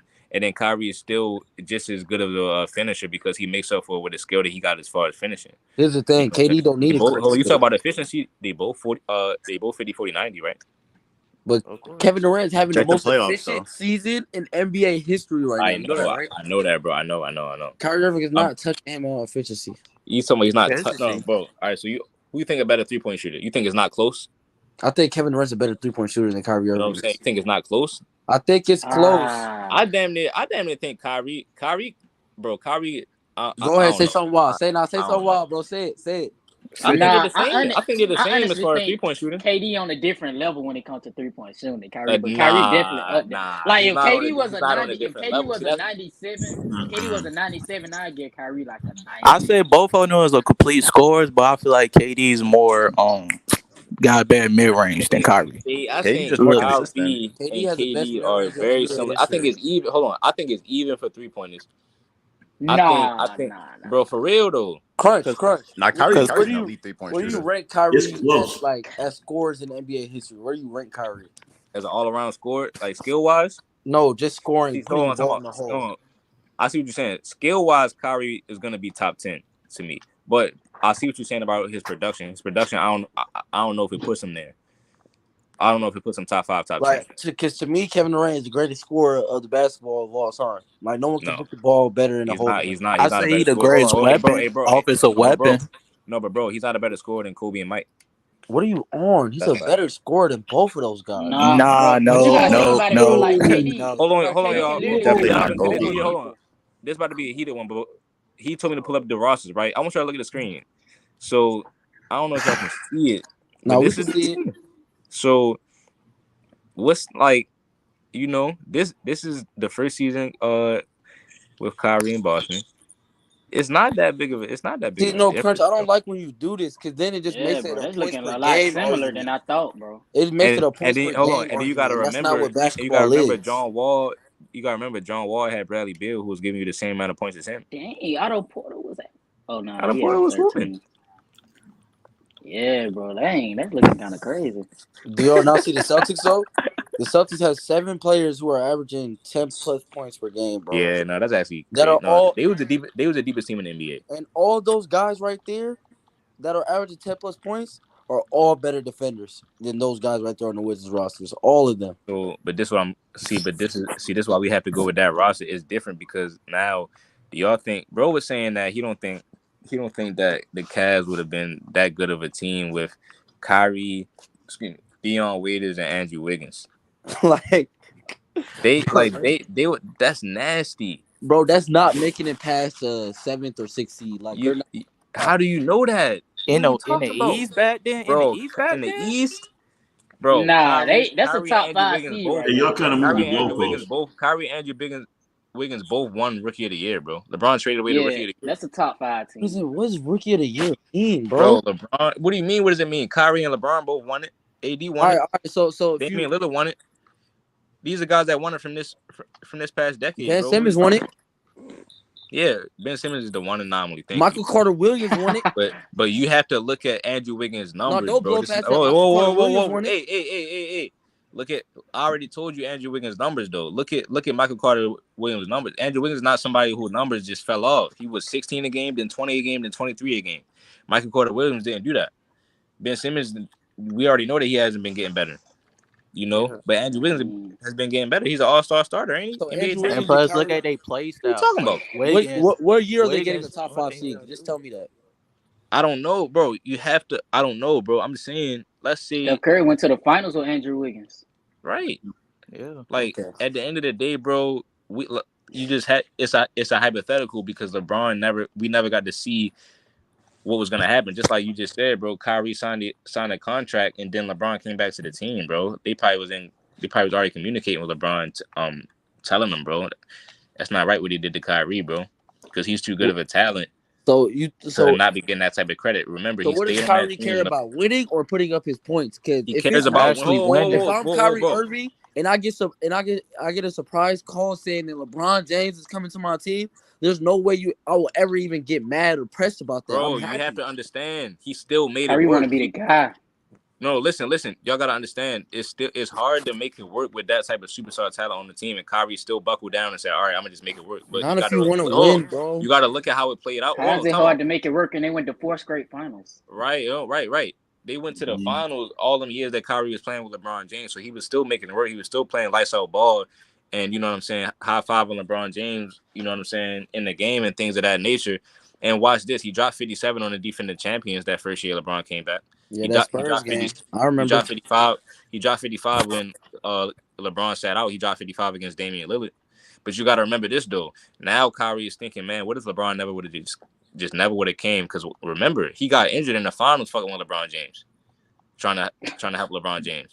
And he came back that season. He had to rehab most of the season. So now he's losing out on all-star appearances because he's rehabbing from injury. He's losing out on All-NBA. He's losing out on MVP talks, and he's losing out on All NBA because he's playing with LeBron James. They losing in the finals. They making all these excuses for LeBron James, blaming his teammates. I'm getting more blame. My record in the finals is looking shabby now because it's not built around me. It's not really my full responsibility. Never going to the finals again, please. But bro, you don't know that. You don't know if they're gonna go to the finals again or not. Kyrie, I know that. I was gonna say, bro, Kyrie actually went on First Take and talked about it. I gotta rewatch that because I really forgot the main reason why he left Cleveland for real. Hey, is that J Mike? There's about to trade Kyrie anyway. No, that's Chris, yo. Yeah, but I ain't that for Eric Bledsoe. Really? They was trying to get Paul George for Kyrie. They was about to trade him. They was gonna trade him for what? Because Kyrie requested the trade. It was before that. It was before that. Before that, they was talking about trading him. Like you had guys like Paul George in the conversation, Eric Bledsoe. I think they was gonna get Eric Bledsoe and Paul George or something. Oh yeah, they were talking about. And they was gonna send Kyrie to Phoenix, which actually would have been nasty because Kyrie and Devin Booker. Facts. But bro, I'm just saying. So now you have this, bro. Like this, is not how Kyrie wanted his career to go. He didn't think it was gonna go like that. You can't, and it's harder to leave because you can easily find your way out the league if that happens. If you leave and you start playing like trash, you can find your way out the league. What I was hearing, bro, what I thought, bro, was that Kyrie wanted to be the man, bro. He wanted his own team. That's what I'm pretty sure that played a lot into it. But you got to remember though, the Cavs was his team first, and then LeBron came back. You still have to have that carry. If you've been working on your game your whole life, and we all know how nice Kyrie is, you gotta it got to be in the back of your head sometimes. Like, damn, what if I had my own team? How would I be looking? I see how Harden is looking with Nah, his bro, own that's team. And plus, selfish, I bro. signed this It's not nigga for selfish, 5 bro. What if years. Scotty? No, What if no, Scotty no, no, said? What if Scotty no, was no, no, like, no. man, bro, I don't like MJ getting all this credit, bro. Like, I'm gonna No, go but get my Kyrie own didn't say that people, he bro. didn't like it though. It's just you getting a lot MJ of was there blame before now. Scotty, And though. What do you mean? look, hold on, time out. First, you lying on Look, Kyrie's name right now because Kyrie said these words out of his mouth that he what? wanted to be the leader Yeah, I of his gotta own I team. think That's He he what I wanted to said. did, lead bro. his Hold on. own team. I'm saying I understand why, because he didn't get an opportunity to finish doing that in Cleveland. So I'm saying this, and then if you getting criticized and anybody to trade me, I mean, what like why would you want to say that? And then LeBron So probably was yo, gonna leave. Hold on, LeBron probably was gonna leave Cleveland eventually. How he left Kevin Love there to die out. You know what I mean? You know what I'm He saying? did. He You don't always know had that what star had going to you don't know. LA. And then, bro, look what happened to Chris Bosh and D Wade name after the whole Miami Heat thing. You know, Chris Bosh had to sacrifice his numbers. Chris Bosh's numbers went back up to 21 a game after LeBron left, but nobody talk about that. So your name, like your career, doesn't go the same way it intended to go. I actually applaud Kyrie for leaving, bro. I mean, they lost in let me let, 2017. Hold on, they lost in 2017 when I keep trying to preach to y'all that is even. If Kyrie knows he's neck and neck with these guys, Kyrie balling out in the finals, averaging 30, and then we lose, and they trying to blame you, and they think about trading you. I'm gonna want to request a trade before they trade me somewhere I don't want to go to. But first of all, how's he going?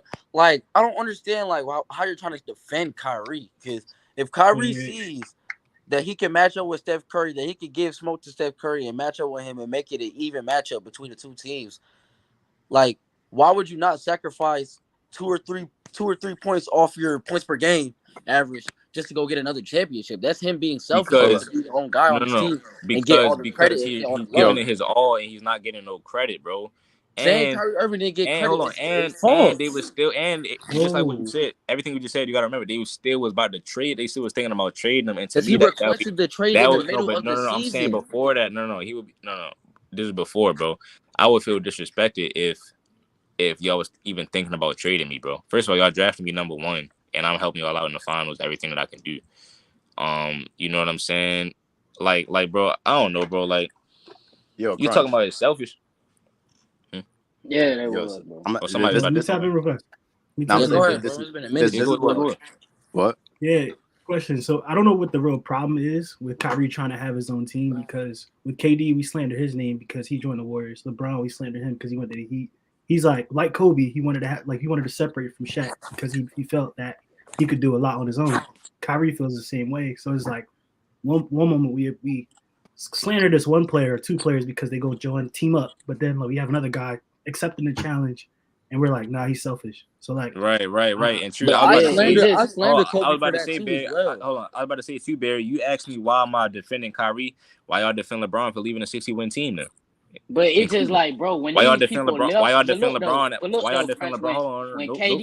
When Why y'all KD defend left, but look LeBron? though, Go ahead. KD left, and then when LeBron left, things wasn't working out. With LeBron and Kyrie, they were in 4 straight finals, but we never know what could have happened. Things was But working how do out, we know it was? and Oh, that's what you just mean it wasn't selfish. working? Hold on, And hey, bro. the thing with Kobe and Shaq is the reason why Kobe wanted his own team is because he didn't like how lazy Shaq was and how much of a work ethic he didn't Facts, have. things wasn't working out, It bro. wasn't because Kobe wanted his own team. He wanted to be the guy. Kobe was a It 1A, is. 1B. And it Kobe was was, averaging and 30 they used to next to Shaq. Nah. criticize That wasn't Kobe. the problem. Kobe, And no, they listen. hold Now you on. want to address how Kobe was averaging 30. Kobe was averaging 30 when Shaq was out of the lineup. Kobe And was so averaging 30 in the playoffs and 30 for a whole season. What are yes, you and he talking still about? wasn't getting. They still say Shaq carried Kobe. That's the point. And then hold on, I was about to say this right. So yeah, bro, just like you know how you defend. How can it not be working out if if LeBron's team was winning 60 games 2 years in a row in Cleveland? How can it not be working out if KD and Russ had the Warriors up 3-1 in the playoffs? That don't mean it's not working Exactly, out. they Them couldn't teams was get. top 5 teams every single year. But here's the Both. thing, like, and also, bro, in the middle. What's your name, bro? The top middle. Okay. Jay. Kenzie. All right, what's it called? Basically, I see what you're saying, but I kind of give hate to Kobe for trying to separate from Shaq because he could have had at least 2 more rings on his resume. He could have had No, a Facts, bro. Barry. Nah, bro, that's facts, bro. Barry. Listen. What's up? Hold on. For one, how can you still bash Kobe for that when he went on to win 2 more after that decision? And then you have to But remember, let's bro, talk about how he got but look, swept they and already had how the he sold a interview. 3-1 lead. Hold on. They already had the interview. Hold on. Hey, Ozzy, I put the link in the description box. So, bro, what was I about to say?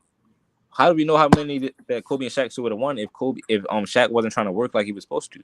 They already had the interview face to face where Shaq said that he was eating burgers and drinking, mimosas and things of that nature. In the summertime, he wasn't working on his game. So how was he gonna continue to win if they lost to Detroit, the team that San Antonio beat the season before they lost to Detroit? They lost. I mean, they lost to the Spurs. Because look what happened in 06. You had a third year Dwayne Wade because he went to the East. Team. Hold on, And because yo, he went to the also, East. can I Because say he went to the something? Eastern Conference, though. You telling me But I'm saying, Kobe 'cause he would went have to the not a prime Kobe Bryant with a mediocre Shaq after leaving his prime? It's not getting back to the finals I'm and winning saying the because he finals. went to the Shaq East. don't No, want to. I'm saying this. I'm saying because he went to the East. Screw me. And then watch this. Kobe Bryant lost to the number 1 seed in the whole NBA because he had to play them in the first round or second.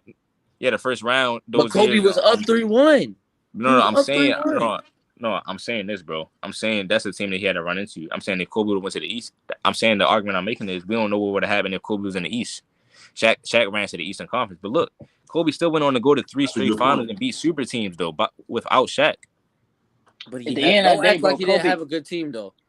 And it's Hold like, on, bro, hold at the on, end hold of the day, bro, did it. Kobe was All selfish, bro. At the end of the day, bro. right, cool. Do you think that team was better than any of those teams that LeBron had in Cleveland with Kyrie? Oh, 100%. 100%. You think they was better than the Miami Heat teams?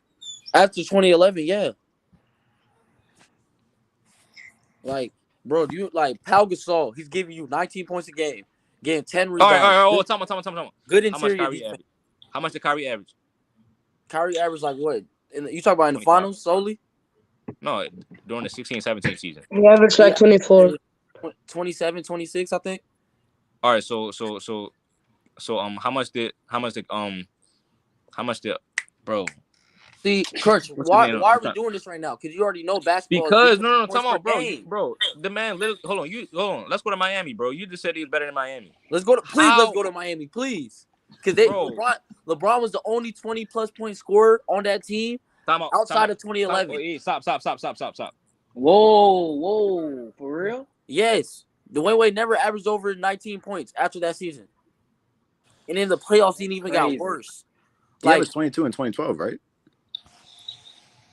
I think it was after 2012 that D-Wade fell off. That's a crazy stat. He might have averaged. I think actually you're right. Dwayne Wade averaged like 21, 22 in 2012, but in the playoffs, Dwayne Wade never averaged over 20 points a game again after 2011. LeBron was leading that team. He was leading. Dwayne Wade and Chris Bosh, the way people overrate them in 2012 and 2013, like just off their name power, Dwayne Wade was still a good player. Don't get me wrong, but he was going through injuries. He was in and out the lineup throughout the regular season and in the playoffs. Like LeBron James had to do a lot to get that team. Well, obviously, if you play with LeBron, Y'all forgot you they take a step back, was right? doing power too. Hold on, what's the argument again? The argument was if the Lakers in 08 to 010 to 2010 was better than the Heat from 2011 to 2014, like any year. I think the Heat had a better roster, but Kobe had a better impact. I mean, apart from the big three, the Heat had no one. Let's be honest. Yeah, right. That's why I was just gonna say, like, I think that's the Lakers you gotta make for a big three. I think y'all forget Andrew Bynum was an all-star big. Like, Andrew Bynum was a good player with Kobe Bryant. Pau Gasol. No, I'm not just gonna say without beside the big three, the Heat didn't have nobody though, bro. They definitely had shooters. They had shooters. Mario Chalmers, Shane Mike Battier. Elliott. They had some people. They had good role players, but outside of Dwayne Wade, Chris Bosh, and LeBron James, like. Bro, there's no way you're saying Brian needed more help, bro. There's no way. I'm not saying that. I'm not saying. There's no way, bro. Didn't they have Mike Miller, but he was out, I think. Mike Miller was hurt. Hold on.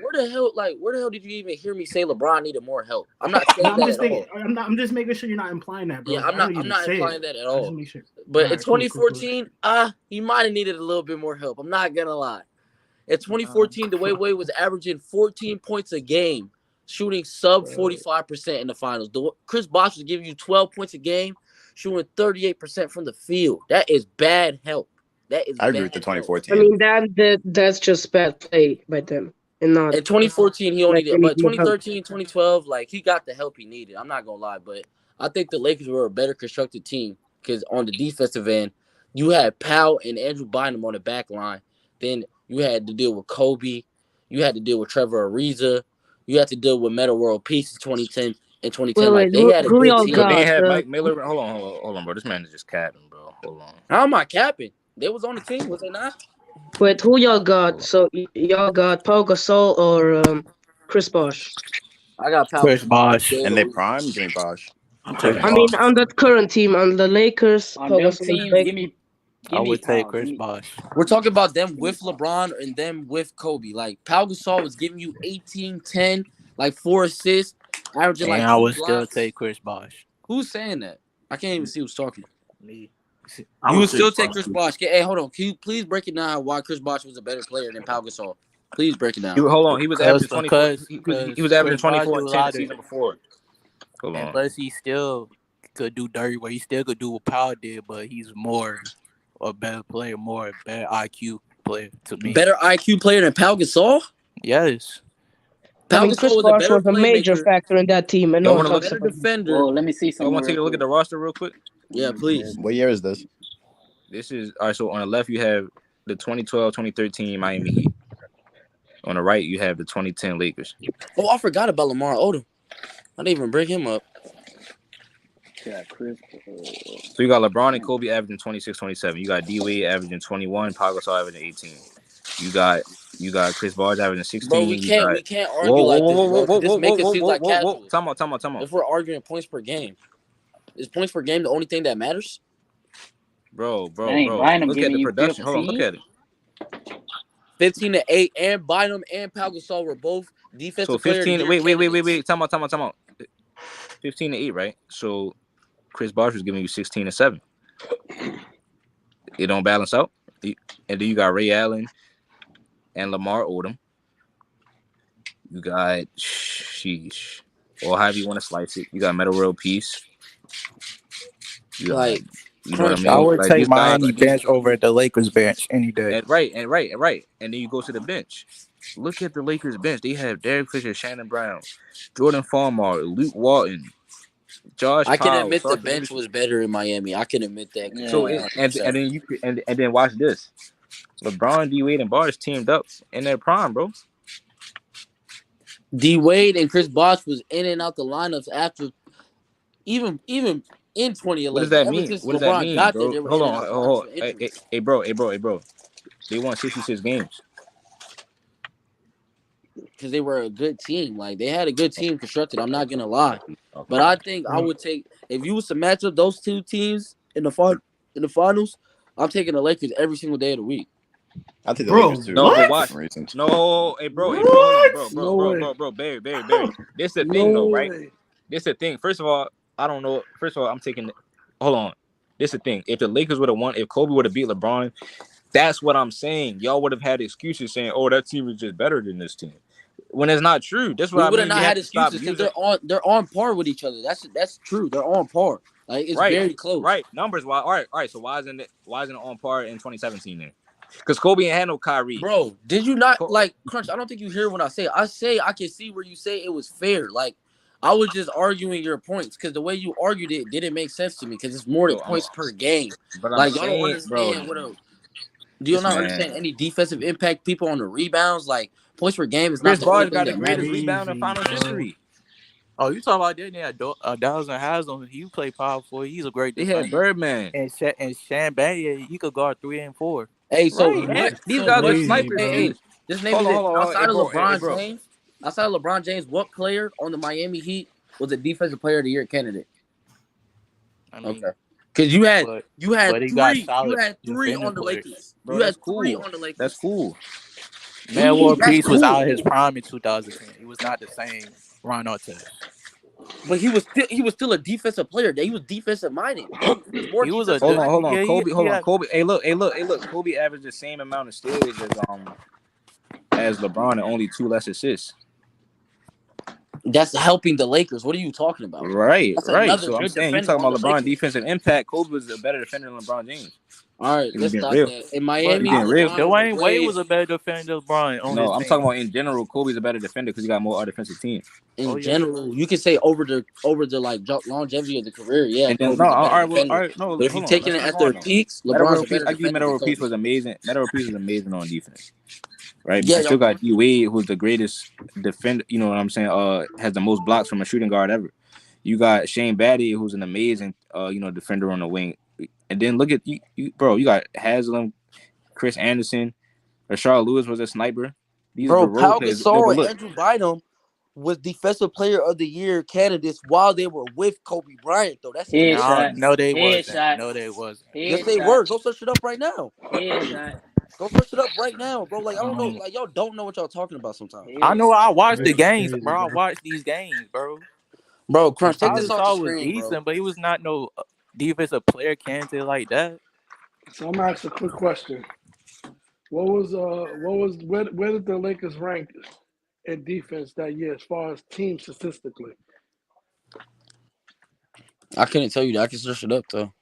What year is that, Crunch? I think it was 2010. you said what year was it? That had to be 2010 because it has Ron Artest on the team. I'm literally looking at it right now. Pau Gasol was third. He was No. I'm talking third about the in team. the I'm talking race about for the team. Defensive Player of the Year. I'm So, talking about like, the team. I'm talking about the Lakers I know, as a but whole. someone said Pau was never considered for DPOY when he was Oh yeah, third. That's a he was headshot considered. right I there. remember he was considered that. So That's was why I didn't Andrew mention that. Bynum. I didn't mention that. I just wanted to see where the team was at I'll because look. we all know Lakers. the Heat was 4. Bro, I'm shocked we having this argument right now, bro. To be honest, I'm shocked. This is crazy. My hurt. This is the same roster that's like not 1, not 2, not 3, all these championships. Hold on, I just looked it up and I didn't see Pau Gasol on that list, but that year was 2011, and they had LeBron and D Wade both as Defensive Player of the Year candidates. So it was looking real scary for you, bro. Bro, Pau Gasol was Hold on. top 3. Hold on. Dwayne Wade, I don't know if Dwayne Wade was ever top 3. Hold on, bro. You might be done. Let me see. Nah, that's a headshot right there. Paul That's Gasol not a top 3. headshot. Because I don't know if Dwayne Wade was ever considered for DPOY while he was playing with LeBron James. Like, we're not I talking think you mentioned also, you said about, we were talking about narratives before, and also we were saying the narrative is that LeBron makes his teammates better. LeBron does this. He's a better overall player than Kobe. So then the projection, now we're saying, oh, his teammates wasn't that good. But then at the same time, we say LeBron he overall makes his player teams better. So I'm like, I don't Chuck, know. the Lakers was 3 in defensive rating in 2010. So the Lakers was 3 and the Heat were 4. So it's showing you it's on par. Yeah, showing you it's on par. All right. So basically that defensive it's give or take with that when it's 3 and 4. But I think the interior defense for the Lakers was on a different level with other than Miami Heat. The Miami Heat had Chris Bosh, he's a solid interior defender, but he's not better than Powell or Andrew Bynum. Yes, he was. To me. You could So say hey, just name me one year where Chris Bosh was ever even nominated or like in the top 5 for defensive you could player of the say year. nominations, but they could mislead you. I look at game tape. I look at on the court, and I feel like Chris Bosh is a guard. There's I no just way looked you at can it, bro. look. Hold on. There's no way you Hey, can bro. watch the No, but games look, and Miami. you say Hey, Chris look, Bosh I has a just looked it higher up. IQ than Pau Gasol. Pau Gasol is one of the most intelligent big men that He we have was, seen in the but I modern feel era. like he was not You better can't than say the him. same for Bro, Chris but look, Bosh. bro. Hold on. I Hey, don't think look. he was So better than his brother. He hey, wasn't look. better than his brother defensively. Not just a Hey, player. hey, I said Ozzy. overall player. Hey, He was As Ozzy. an I was saying overall if you're player, trying he to was join, better than him. you can throw it in the link is in the description box. But look, when they teamed up in 2011, though, LeBron and D Wade was both top 10 in Defensive Player of the Year candidate, I'm and talking D about Wade was while they actually played, higher. bro. We're not talking Huh? about while they played together, bro. Not the year Right, D Wade. before. I'm saying when they teamed up. In 2011. Yeah, bro. Okay. And Top 10. Pau Gasol wasn't top 10 that year, but I couldn't find a year from 2010 though. So yeah, 2009, Paul Gasol was top 3 in defensive player of the year. everybody was saying they'll take Bosh in their prime.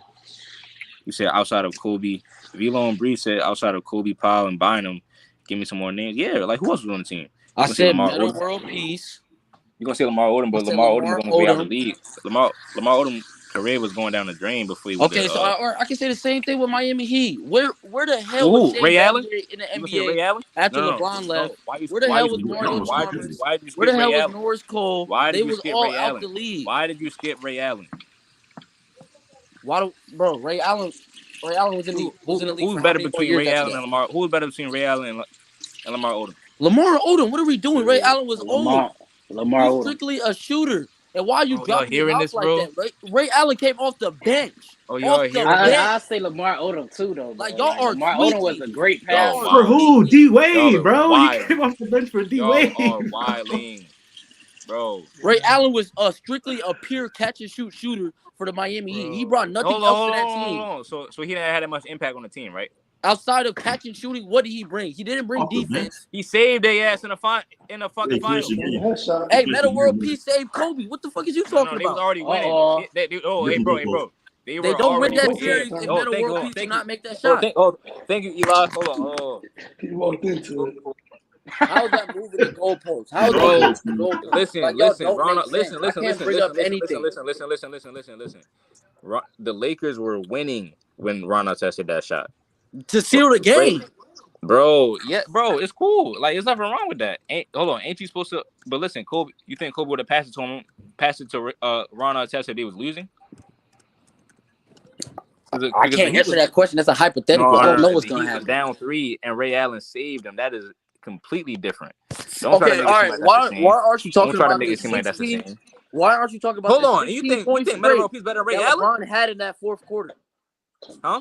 Why aren't you mentioning also the 16 points straight that LeBron had in that fourth quarter? See, because now you're trying to go down a rabbit hole. All I'm saying is Ray Allen impact was way more important than what you're saying. So he had more impact than Lamar Odom? Yes. Y'all love to focus on offense. It seems like y'all don't care about defense, bro, which is No, sad. Like, have bro. y'all You gotta ever remember. played basketball? No. This is what I'm saying, bro. You're not hearing me, bro. Ray Allen Because didn't you bring no can be a defensive liability. impact. You can be a liability. Like, Ray Allen saved their legacy, and you sitting here trying to downplay what he did for the team, bro. That's I'm not sad. trying to downplay. He probably hit the biggest shot. That's sad. In Who do you NBA think is a better Finals player, though? history. Who do you think is a better player between Ray Allen and Lamar Odom? In that certain year, in those Who specific is years, better? Who is a better player? in that Pacific year, Lamar Odom. Lamar Odom was better. Time out. If you had a chance to grab one of those players and turn them into a role player, bro, the season before he was averaging 14 in the Celtics, bro. This man Ray Allen is not bad, bro. I'm not saying he was a bad from the player. 3. He was shooting 40% from the 3. See, I'm not Ray saying Allen, he was a bad player, but outside of shooting, what did he bring? No, I'm saying even though Ray Allen wasn't in his prime, you still can't put him in the category of like a Kyle Korver. Like, he's not just any old spot up shooter, bro. This is Ray Allen, bro. He just was a role. He just played a different role. But He just played a different role. Exactly. So like, that's why I'm accounting it to that his role was not that big on the team outside of catching shooting. What did they ask Ray Allen to do outside of sit in the corner, sit on the wing, be ready to shoot when LeBron kicks it? Outside of that, okay, but listen to what I'm saying to you, right? No, Crunch, answer my question. Lamar Odom has Answer my question. Stuff. No, listen. Lamar Odom is a different style player, but you got to look at what it amounts to in the end. Because look, Lamar Odom only averaged 10 points that season, just like he Ray was Allen. averaging 10 rebounds too. Bring that up. Bro. I know. Listen, I give it to you, but watch this, right? So Lamar Odom is a better rebounder than Ray Allen.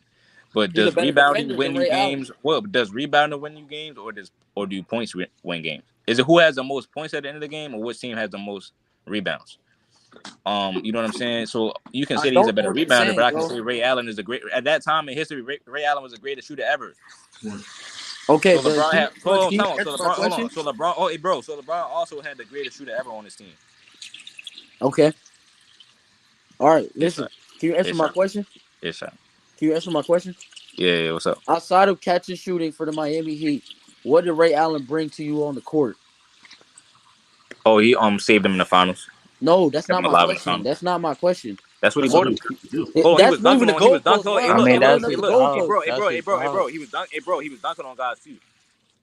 I mean, that's his role. Bro, he got that one dunk in 2014 you talking about, bro. He got that one dunk. He was dunking on guys. You talking about, bro? Ain't no one dunk. Hold on, bro. Don't make me do it, bro. Lamar Odom was averaging 10 and 10 with 3 assists, playing better defense than Ray Allen was giving you. And Ray Allen, bro, you can still be, bro. So all right, so listen, bro. Why was Lamar Odom never as good as Ray Allen before that? Before the Lakers. If he got all these skill sets that's just better, just better than Ray Allen's, right? Why is he not a better player in general? Just like how come he wasn't better in his prime? I never said he was better in his prime. I'm saying he's been had better hands. Why than Ray are you Allen. changing the goalposts? He's been a better rebounder than Ray Allen. We're talking about He's been a better defender. He's been a better defender than Ray Allen. So why did his production never match it? Bro, we're talking about a certain year. You're trying to talk about your careers without not talking about. Bro. I'm saying, why didn't he do it before? But that's not the argument. That's not Kobe the made argument. him. We're talking about 2012. So Kobe made him better. You can say Kobe made him better. I'm fine with that. But like teammates are meant to help you. Like so that doesn't do anything. And then you just said Ray Allen got worse playing with LeBron. I did not say Ray Allen got worse. What are you saying? I say his role got diminished. He said he wasn't. He had a lesser he said he wasn't role. doing what he used to be doing. He had a lesser. Lamar role. Odom played his best basketball alongside Kobe. What'd you say? Lamar Odom played his best ball alongside Kobe Bryant. Okay, but Ray Allen was in the tail end of his career.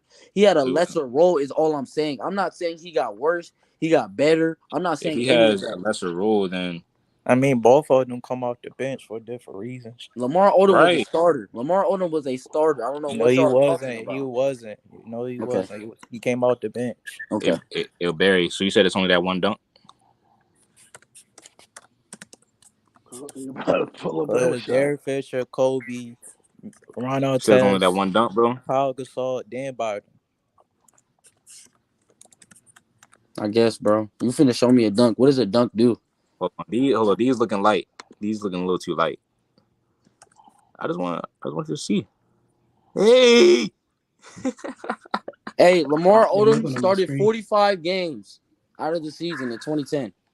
Well, it doesn't matter. Playoffs. Because the Miami Heat had more superstar talent. I'm just saying he said Lamar Odom wasn't a starter. Well, Lamar Odom was a starter. In the playoffs? This is clutch. Hold on, he's being clutch. Hey, if you want to bring up playoff stats, then I bet you Ray Allen's numbers drop and Lamar just doesn't. If you want to bring up playoff stats, so that's what we're doing. Does Lamar Odom have a play anywhere close to what Ray Allen did against San Antonio? I don't know. I don't remember Lamar Odom's career moments, bro. Like, we're not talking about singular plays. Thank you. Like, bro, what is a But if you don't know one thing about that, you just said that you don't even remember what Lamar Odom did throughout his career. But if you don't know one thing, you should know that Ray Allen saved LeBron's legacy. Because he made a shot. Like, if you don't know nothing, you know where. If you don't know nothing, you know that Ray Allen made that shot in San Antonio. Okay, but listen. Oh my God. Like, are they even in that position if LeBron didn't score 16 straight? Why does that matter, bro? The impact. Oh my goodness. No, you tripping out. You tripping out right now. That's the 2014 dunk. I remember, bro. It's the 2014 dunk. You tripping out right now. Get off of me. And then he banged on Danny Green. What's wrong with this man? In the finals. Bro, hey, yo, stop it. We ain't even got to keep going, bro. Because I didn't even know that was in the finals, bro. You done. I said it would happen in 2014. Like, I already knew about that dunk. That doesn't catch me off guard or anything like that. But just because he has that one dunk does not put him over Lamar Odom. I just showed you a multitude of dunks. And you guys are trying to like. I just showed you several. Bro, I just showed you several dunks. That's fine. Lamar Odom was averaging a double-double while he was playing better defense and had a bigger role on the Lakers than Ray Allen did. Wait. So your point you're trying to bring up is because of that is why the Lakers roster had a better roster than No, I'm just trying to when I'm making that point, I'm just trying to make the point that Lamar was a better player than Ray Allen was for the Lakers than Ray Allen was for the Miami Heat. Ray Allen was strictly a catch and shooter player. Like, yes, he was knocking down those threes at a high clip. But why are you making these points? Like, what is the overall conclusion you're trying to make? Right that Lamar Odom was better than Ray Allen. That Lamar Odom was better than Ray Allen on those specific years. That's the point I'm trying to make. Because Crunch is trying to say Ray Allen was a better player. He brought more to the team than Lamar Odom when Lamar Odom was averaging a double-double, playing great defense. That Ray Allen was just known as a pure shooter. He was not a defensive player on the Miami Heat. Outside of shooting, he brought nothing to the team. I mean, you could play without that shot from Ray Allen, LeBron James' resume changes. Okay, right? that's fine, but that's not what we're arguing here. We're not arguing. So Ray bro, if you Allen's talking about his impact. double in defense and stuff, right? Do you think that Ben Simmons is better than Buddy Hield? Ben Simmons doesn't even average a double, first of all. But no, I don't think No, Ben Simmons is better than Buddy. you're trying to act like you don't know what I'm talking about, though. But Buddy Hield is a solid defender. I'm not saying he's a good defender. He's a solid defender. I mean, Ray Allen was a solid defender too. Ray Allen was we not doing that. He was not now the best, y'all but are he was lying solid. because y'all saying Ray Allen was good on defense on the God. Miami Heat is wild to me. He's saying that he's a solid defender. Manu Ginobili in his last couple of years was blowing past his ass. So y'all This stop isn't, the lying, bro. Stop the Manu lying. Ginobili, Okay, Manu that's Ginobili was mine, low though. past That's Buddy. mine, though. Manu Ginobili would cook Buddy Hield too, bro.